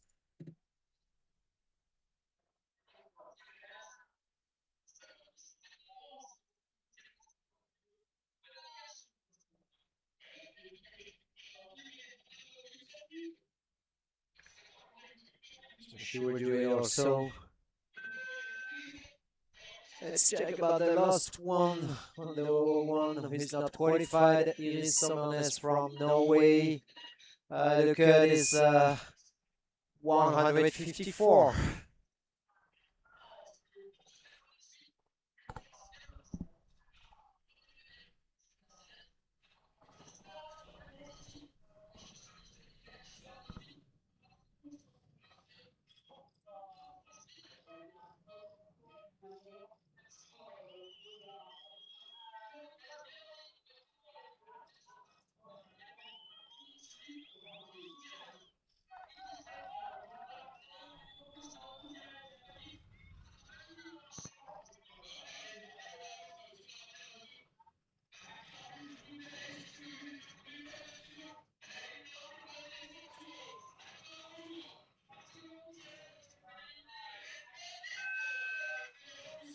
Yeah, we have a new leader, Malin Gutierrez from Spain. Is the leader now, takes the lead. Only 28 hundredths, but That was very nice clean.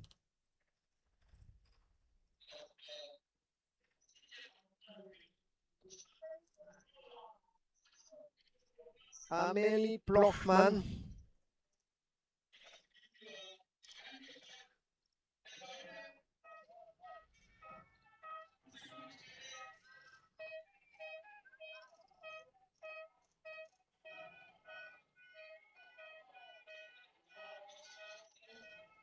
We know her. She is present since many years now. Seen her as a junior.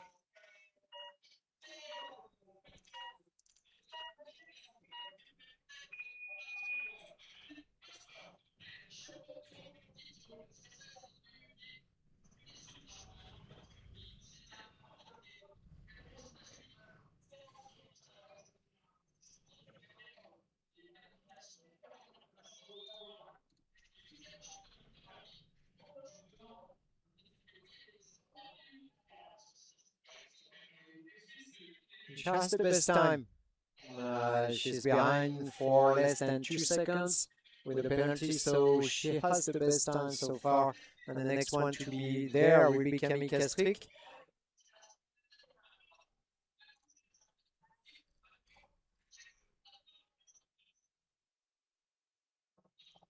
Yeah, she is in place of Yulia Estanguet, who was the World Championship in Krakow.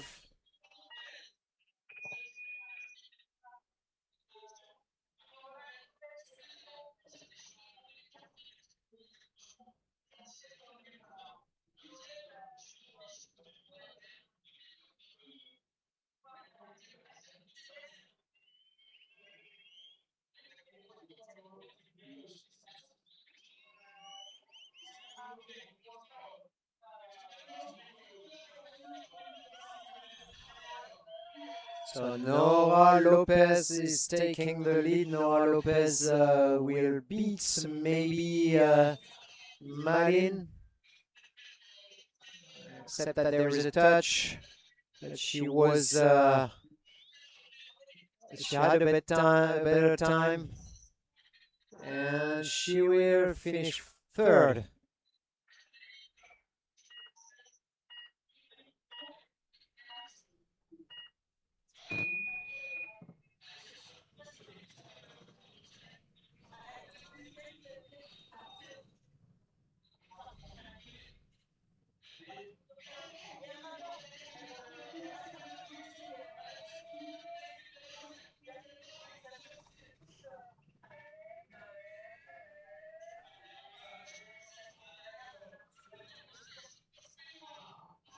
Yeah, she maybe can take the lead even if she has 2 penalties. Camille is doing something really great. She's very strong here. One more touch. It would be interesting to see if her time is better than the one of the best. No, she will be behind. But she really has a good time with 104. So the best time so far.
So we're ready now for the next category and the last category of this morning. Should be the male C1 in U23 with some really good competitors here. When we watch the end of the list, we will have Zigelin Ochevar, world champion in C1 in the young categories. A good paddler, European champion in senior. He was at the World Championship this year. Didn't make really a good race, but he's a really strong paddler. Mewen Dubicki, the World Champion in Krakow this year. Specialist of the C1. He was not in the senior team this year, but he's always a good paddler. Adam Kral from Czechia, also with usually on the box and had some medals. Had some medals in the European and World Championship in the young categories. Martino, I see Martino Barzon. Martino Barzon is the world champion in the junior category in 2021. He was the world champion. It's really good. Usually running in some World Cups for Italy. Martin Kratoshvili. Martin Kratoshvili was second at the World Championship in Krakow, and also vice World Champion in the USA in Oklahoma 2 weeks ago. So he's one of the strongest paddlers in the world. And then a few others. Yeah, I think we will saw the time going down with this category because it's the best one for this morning. And I can tell you also that if you want to chat in the YouTube, I'm connected. So if you want to ask something or to tell us an anecdote or something about athletes, don't hesitate, and we will speak about it in the microphone. So we'll have also Elwan Dubicki, Dubicki's brother, the second one. Elwan is the European champion. He was the European champion last year in Solkan, Slovenia, in the category U23. So we'll have to defend his title. And we are right at the beginning of the category. How many people are there? We have 30, let's count. 37, I think. 37 competitors, so only 7 of them will be removed. Yeah, we noticed yesterday that there is more people to start in junior team than in it's complicated for this athletes. I think he's going out of his calage. I don't know how to say it. Whoa.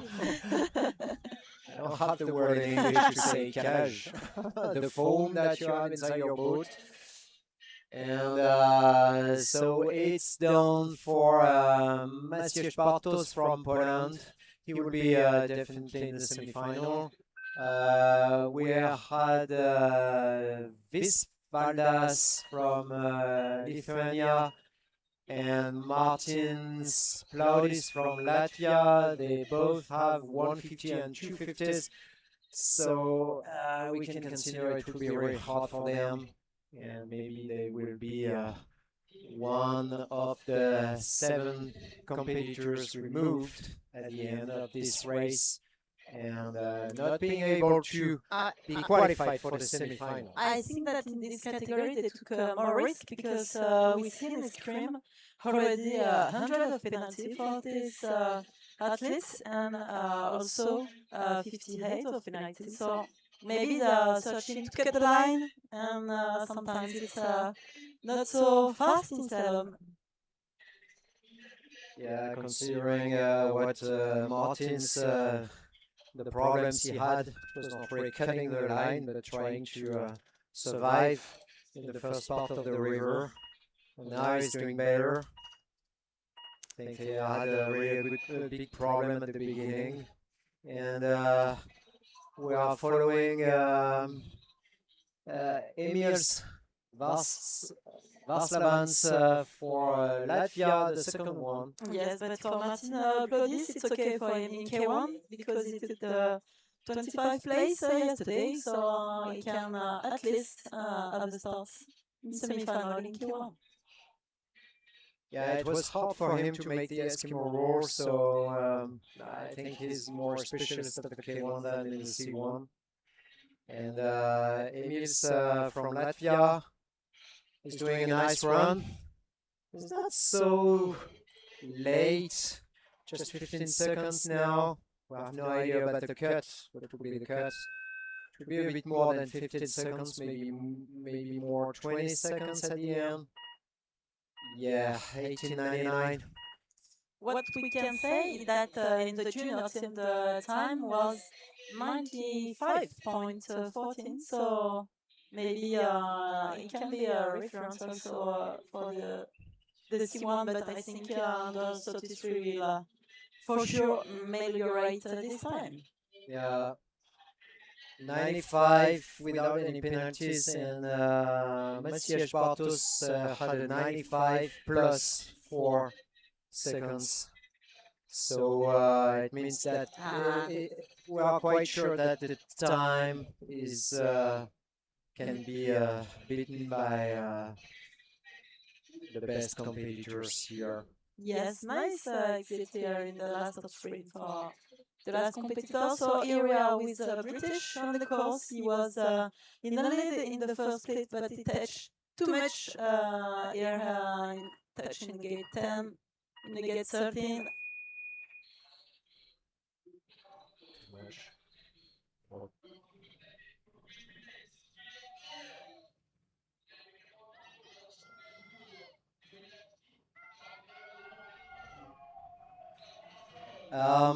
We have another competitor with a time of 95, Andrzej Koslov from neutral countries, but plus 6, a lot of penalties. It could be okay for the semi-final, as the next competitors, Emils is down by more than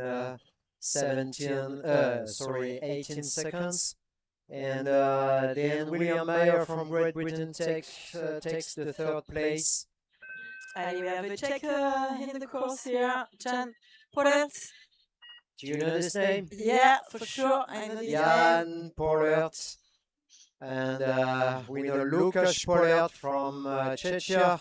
Lukáš was the first Olympic medalist, the first Olympic champion for Czechia in 1992. And he's on the lead now. He have almost less than 1 second ahead. The best time for the moment. So far, so clean. Now touch in the gate 6. So we have a time of 96 plus 4 seconds of penalty. Seems that the penalties won't really be a problem if you want to be in the semi-final, because there are a lot of people touching, not a lot of competitors. And the next one will be the first qualified, I think, because we already have 7, sorry, competitors ranked. A nice start for the Turkish Parak. So 50 penalty apparently in gate 50.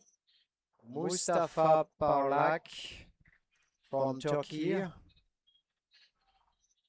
Ooh, very nice stream. He's got a 50 on gate 15. So right now it would be like the 6th place, but not sure that there will be like 7 competitors to make or to have a 50. He doesn't understand.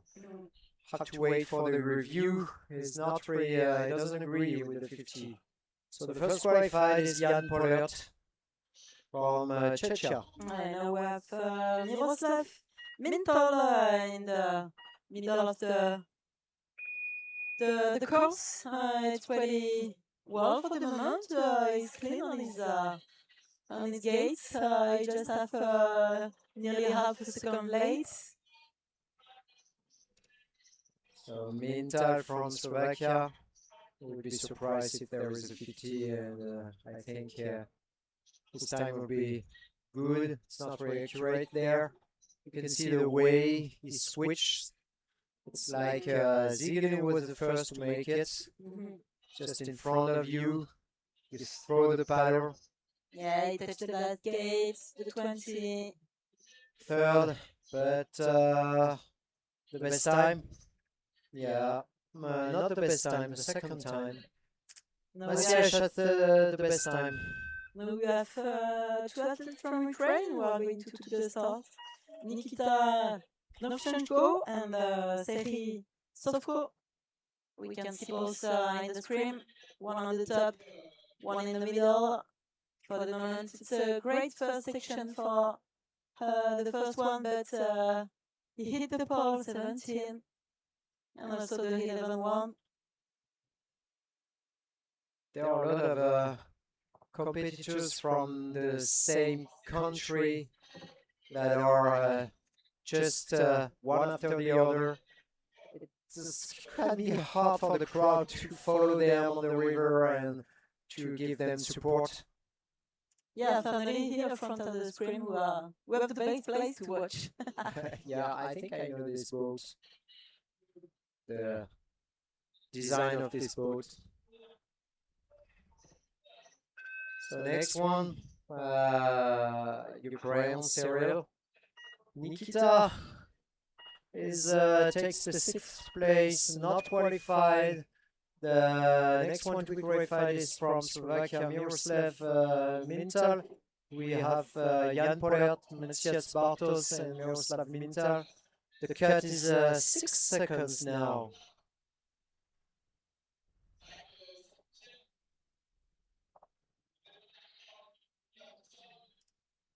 So Sovko, sorry, is racing now. Is behind the cut, way behind. 11 at the 11 seconds at the second split. So we won't make it directly, and we'll have to wait more. Yeah, for the moment, 3 boats have big penalty like 52, 58, and 1 or 2.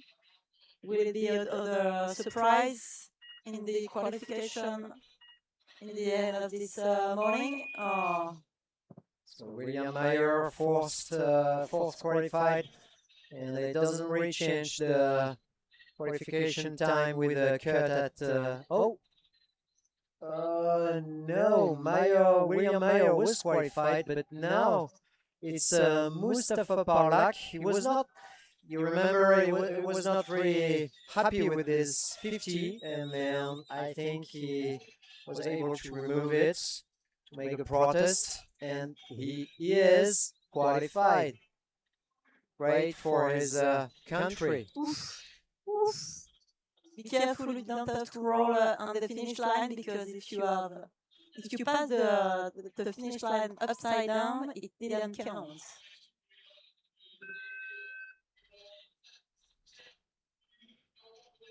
Smirnov, I think Igor Smirnov is a good paddler, no? Yes, he was 25 in Paris in the 2025 and 38 in Foix last year in the World Championship for the young category.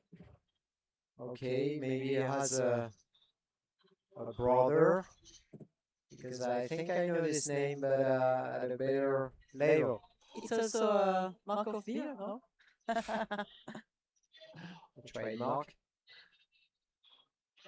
No, Smirnov, it's vodka? No? I don't know. I don't want to know. So he's behind, he will be behind, and Will it be enough? Rank 7? no, it's the first not qualified, and gives the place to Andrei Koslov. William Meyer is also qualified, and now the cut is 7 seconds. No, we are 100. with 71. the Sloven, Adam Kritsaj. He was last year in Foix 46. So I think he wants to do something better here. Yeah, as we said, there are some countries that are way stronger than other countries.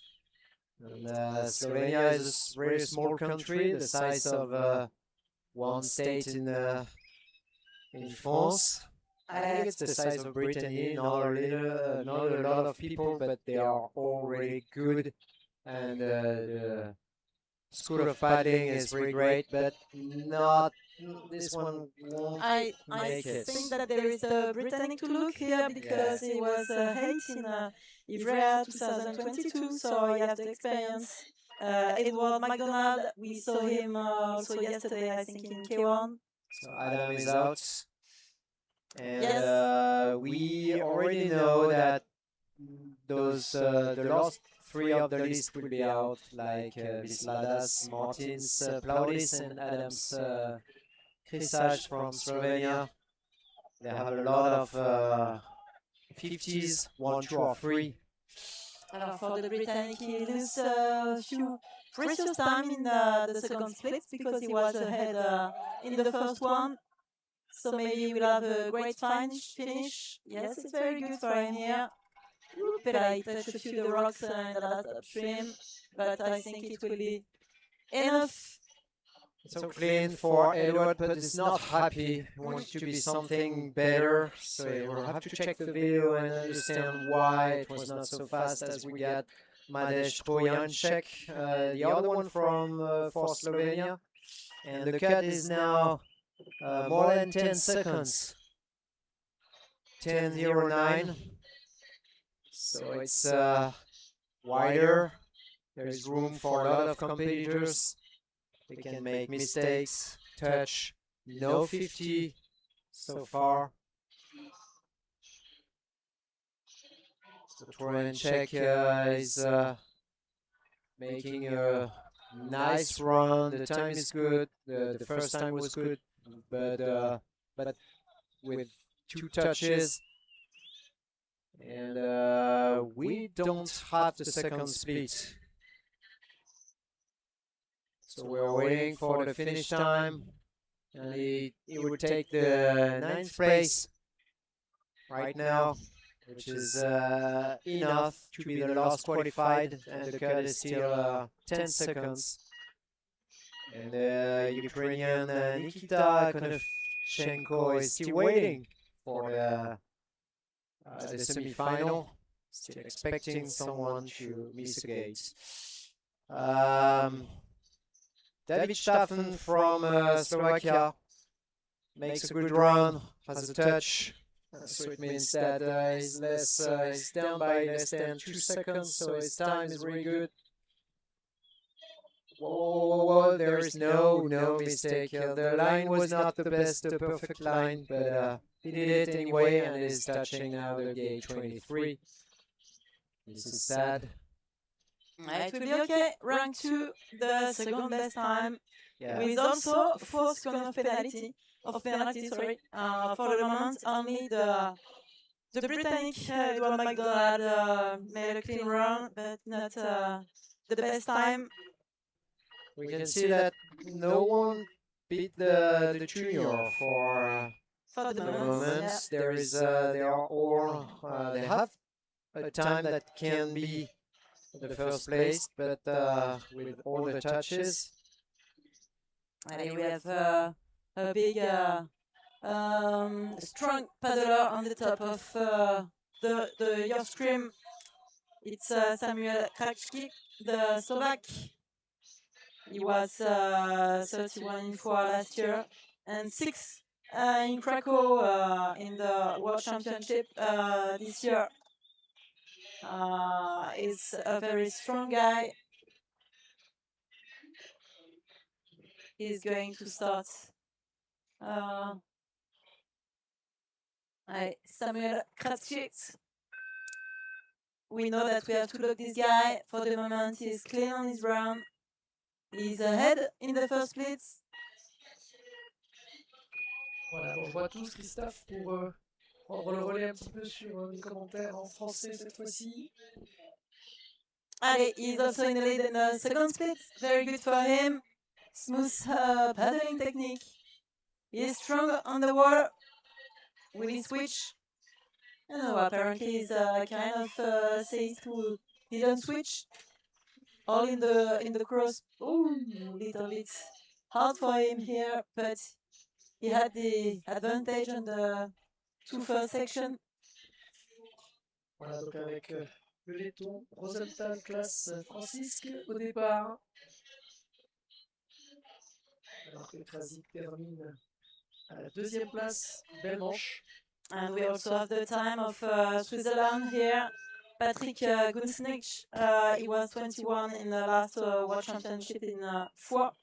And he also paddled in the international senior team. He did a World Cup, played different places in World Cup 29, 32, 57. Allez, ça part fort pour le laiton. Rosenthal qui enchaîne un début de parcours avec puissance, bien engagé dans son high, un peu trop d'ailleurs, un peu trop de vitesse, il se fait éjecter au niveau de la porte 5. Little mistake for the Swiss here in the gate 21, but he can afford it because he was in advantage in the time. Alors que donc, le Suisse termine avec sa manche de qualification, le laiton aborde l'enchaînement 11-12, le changement de main sur la pagaie, le switch.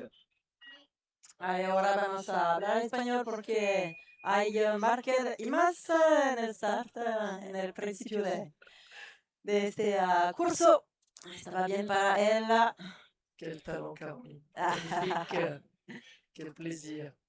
Por el momento, quizás 4 secondes de retard pour le laiton. y hace un merano a la puerta 4. Pienso que no estaba la opción principal. Ah oui, ça doit être une réchappe plutôt. Très tendu. Et le laiton, 4 secondes.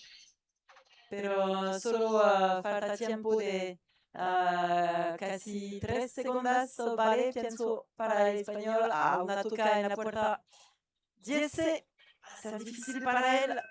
Ah, le laiton qui prend la 7e place, hein, classement provisoire. Una otra toca a la puerta 12. Alors que sur le parcours, Anton Weber, l'Allemand. Attention, Anton Weber, il est en forme. 11e à fois 4e à Cracovie au championnat du monde. Il pourrait bien venir jouer le double fait. Allez, por el español va a ser un poco difícil 8 y media. Demasiado tiempo. L'Espagnol a 8 secondes de retard, mais là, pour le moment, la qualification se joue à 8 secondes. C'est tout à fait possible et envisageable. Así es el que de los primeros 30 atletas para solo tomar la selección. Va a ser, no, va a ser por el momento en la plaza 18. Hay que otras personas hacen fuertes faltas por el español para tomar el ticket para la semifinal. Alors que l'Espagnol, on a terminé avec sa manche de qualification, la grosse manche d'Anton Weber, 2 secondes et demie d'avance sur le temps de référence. Yes, very great paddling here with German. He's on the lead, nearly at 2.5 seconds. Il va prendre le meilleur sur Jan Pollert. 5 secondes d'avance, il est dans les temps de Jules Latinier de ce matin, l'invité qui a fait une manche époustouflante, en plus avec l'avantage du terrain. Yes, and also made the best time that the junior, because we remember Syrian made a 95.40. So now we have a new time of reference in this category. L'Espagnol, Marc Vicente. Allez, bye bye para España. Je te laisse ce plaisir. Es un atleta muy fino en la navegación, la embarcación siempre deje. ¡Oh la la la! ¡Cha cha cha! ¡No! ¡No! Allez. L'Allemand vient de s'élancer sur le parcours Nils Zimmermann. Ahí está. Va a ser difícil para el español aquí. Vamos a ver el tiempo. 101. Yes. Va a ser difícil para la equipa de España. Nils Zimmermann, 71 centièmes d'avance au premier temps intermédiaire. Là, une belle densité, belle qualité de navigation pour ces jeunes Allemands. Allez, un otro español en el start va quizás a tomar una mejor prestación de sus compañeros de equipo. Jeune Allemand qui perd un tout petit peu de temps sur la portion intermédiaire. Allez, alors que Christophe, on va avoir Titouan et Stanguet dans les starts. Notre premier Français à s'élancer. On le connaît déjà, on l'a vu hier en kayak. Ils ont décroché la médaille d'or par équipe. Avec grosse performance hier de l'équipe française. Et l'Allemand qui se positionne en 4e place, il a déroulé sur la fin de parcours, il a laissé couler, assuré d'être qualifié en demi-finale. Attention, allez, Tito Estanguet. Va a ser ok pour l'Espagnol Marc Vincente.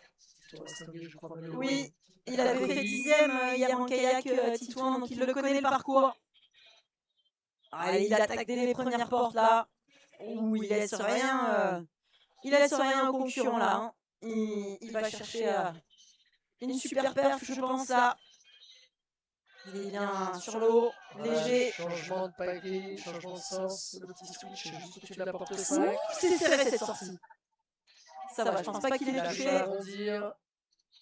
Ah, c'est dommage. Quand on est un petit peu trop tendu comme ça, c'est difficile après de se remettre dedans. Mais il a l'expérience. Il a l'expérience, très bien pas la porte 9.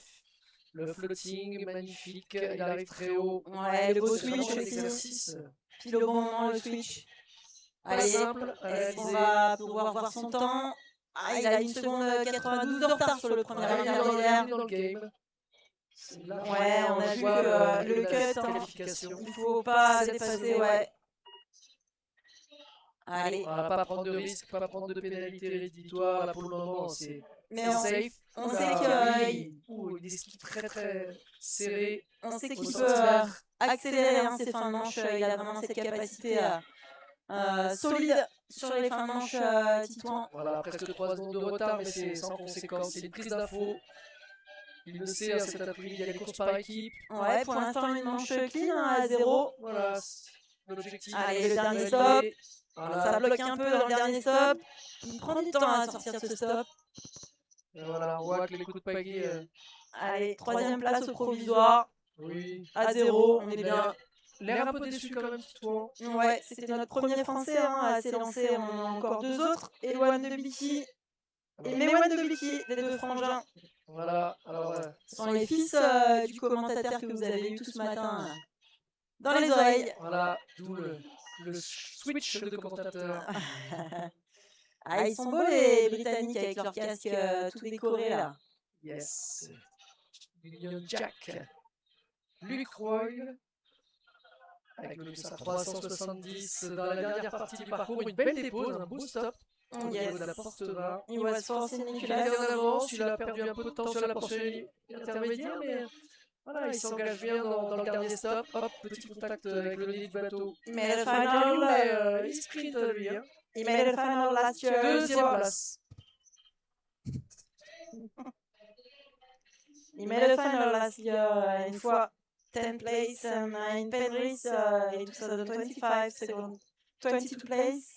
And he was 8th in the world in Krakow. This Britannic, and now we are with the German. Conrad Giesel. C'est parti aussi pour l'italien Marino Spagnol. Non, tu corresponds en espagnol Ah, non lo veo. En italien pas. Ah non, en italien non. Non, ça je sais pas faire. Pardon. Bye bye bye. Magnifique stop de l'italien au niveau de la porte 6. Il a vraiment bien rebondi sur le rouleau. Allez, on a sur nos écrans Eloane de Biki, le 2e français à s'élancer qui se prépare, se concentre dans les stars pour faire un petit peu son palmarès. Il était 7e à la fois l'an dernier au dernier championnat du monde, 9e à Krakow en juin dernier. C'est un petit jeune qu'elle est dans longue, hein. Il est tout jeune senior, moins de 23 ans. Hein. Il a encore beaucoup d'avenir. Et il est déjà 33e au ranking mondial, hein. Donc c'est clair. L'Italien qui avait 10 centièmes d'avance. Allez, c'est parti, ça s'élance pour Eloane. Il est à l'attaque, hein. Comme Titouan, dans les premières portes, on lâche rien. On part sur un bon rythme. Tout de suite se mettre dans les bonnes trajectoires, sur la bonne intensité. Très joli stop là, la 4. Énorme, un coup de pagaie. D'ailleurs, il coupe toutes les trajectoires, Eloane. Ouais, et il est moins gêné par les piquets que Titouan là tout à l'heure. Il est vraiment bien au contact dans les trajectoires. Le bateau ne s'arrête jamais. Ouais, je crois qu'il a mis l'intensité qu'il faut, quoi. Ouais. Allez, le petit floating. Voilà, super. Switch de pagaie. Il est venu rebondir légèrement sur le milieu du rouleau, qui lui redonne de l'attaque. Il est en avance sur le premier intermédiaire, 1 seconde 38 d'avance. Ouh, c'était serré là. Ouais. Allez, c'est pas grave, il pouvait se permettre cette petite touche. La porte aurait dû passer juste au niveau du cou, elle est passée au niveau du gilet, donc un peu plus d'encombrement. Ouais, après, c'est des bonnes informations à prendre pour les manches qui vont venir. Un double esquive. C'est normal. Un stop très serré. Encore une touche là, attention. Pointe avant. Donc les petites secondes qui s'accumulent, ça devrait être sans conséquence, mais voilà, c'est important de rester. Allez, la dernière difficulté là du parcours. Oh, ça se passe bien, je pense que ça va le faire pour Eloane. Il lui fait un beau finish, un super enchaînement 21-22. Ouais, il sait le faire ça. Allez, avec 4 secondes de pénalité, il avait presque un chrono de référence, 35 centièmes derrière, mais les 4 balles de touche le relèguent à la 5e place, au provisoire, juste derrière Titouan et Stanguet. Anton Weber, l'Allemand, a vraiment fait une grosse course. Hein. 2 Allemands sur les 3 premières places, là pour l'instant. On les connaît, hein. Ils sont forts dans cette nation en canoë également. Allez, le Tchèque Kratochvil, Martin. Alors, il was fourth in the FOI World Championships in 225. 8 in Ibera in 222 and fourth a few weeks ago in the World Championship in Krakow. Avec Schmid qui est encore en contact. Hein. Il approche la dernière porte. Next to the start, two Italian guys, Martino Brazon and Elio Maiuto. Pour la troisième place. Now it's on the course for Martino. For the moment, a few above the time, 1 second and 38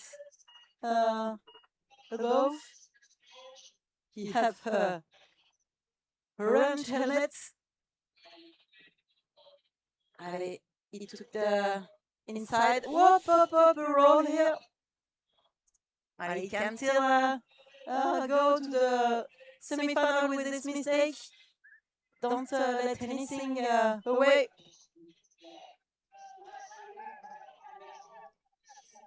So I think he's in the military athlete group because he has the stickers in his boat. It's a big partner for the Italian team, the army. Un deuxième Italien d'ailleurs qui va le suivre. Elio Maito. And we still have 4 boats to go, and not the best one to go. He was third, this Italian in Krakow.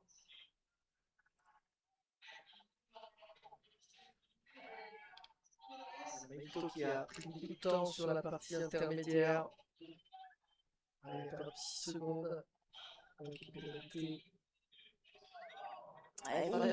For the moment, for the Czech, Adam Kral, it's clean. Very good start. We know him. He was 10 in Krakow few time ago, 24 in Paris 2025, and 15 in Foix. Allez, alors qu'on voit le deuxième frangin de Bilky, Mewen, qui se prépare dans les starts là. Il va bientôt partir, ce troisième sociétaire de l'équipe de France, moins de 23 ans. Un breton du club de Cesson-Sévigné, très beau bassin à côté de Rennes. Les poissons volants d'ailleurs, il s'appelle. On va le voir d'ailleurs. Il survole un petit peu la première partie. Et son parcours. Ils ne sont pas dépaysés les Bretons ici à Épinal, hein. Ils ont une petite boulangerie partenaire d'ailleurs de l'événement. Alors lui il a carrément coupé la trajectoire 5-6 de manière exceptionnelle. Voilà, il est très engagé, Mewen. Ouais, il est bien, il est 3 secondes et demie d'avance sur le premier intermédiaire. Ouais. C'est dire comment ce garçon va vite. Ah, il a déjà une grosse expérience, Mewen est déjà un palmarès éloquent. C'est l'avant-dernier assez lancé. Allez, 3 secondes et demie d'avance, Mewen. Ouais. À 0 encore pour l'instant. Ouais, super sortie du stop là. Il est vraiment bien dans ses trajectoires. Il tend au maximum. Il n'est pas au frein dans cette qualif. Il a envie de montrer à tout le monde. Il grappille encore quelques centièmes là sur le deuxième inter. Ah, puis il vient de faire un stop à la porte 18.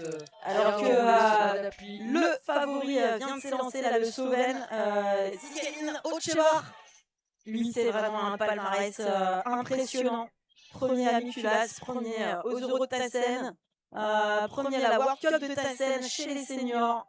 6e en kayakom hier, donc il le connaît également ce parcours. Et ouais, qui prend la première place. Il est premier aussi en équipe au championnat du monde par équipe en kayak avec Peter Kauser cette année. Il nous revient de Oklahoma, donc il a peut-être encore le jet lag. Zinelina Ocheba, il est sponsor Red Bull.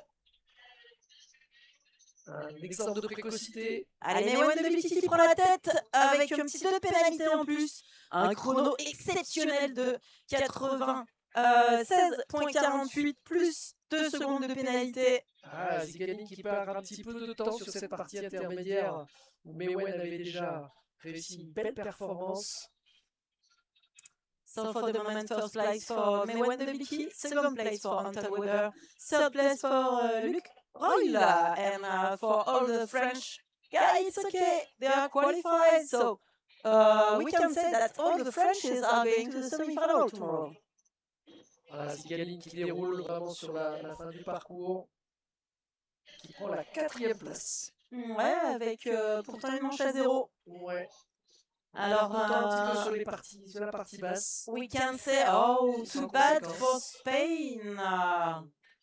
Spain, they have 2 boats out of the semi-final. It's very surprised because they are strong team in C1. Markel Imas, the first who didn't pass the cut for the semi-final. And there is also Emis Vasvan in the 32 position, 33.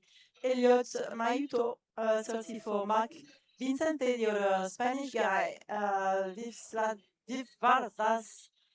Pomputis, 35, 36. Martins, Claudius, and 37. Adam Kritskas. So here we go. This is the end of this morning for the moment. Tomorrow we are for sure with you in the YouTube. There is a team canoe races, and these young athletes are going to search the medal and the title. So please stay with us.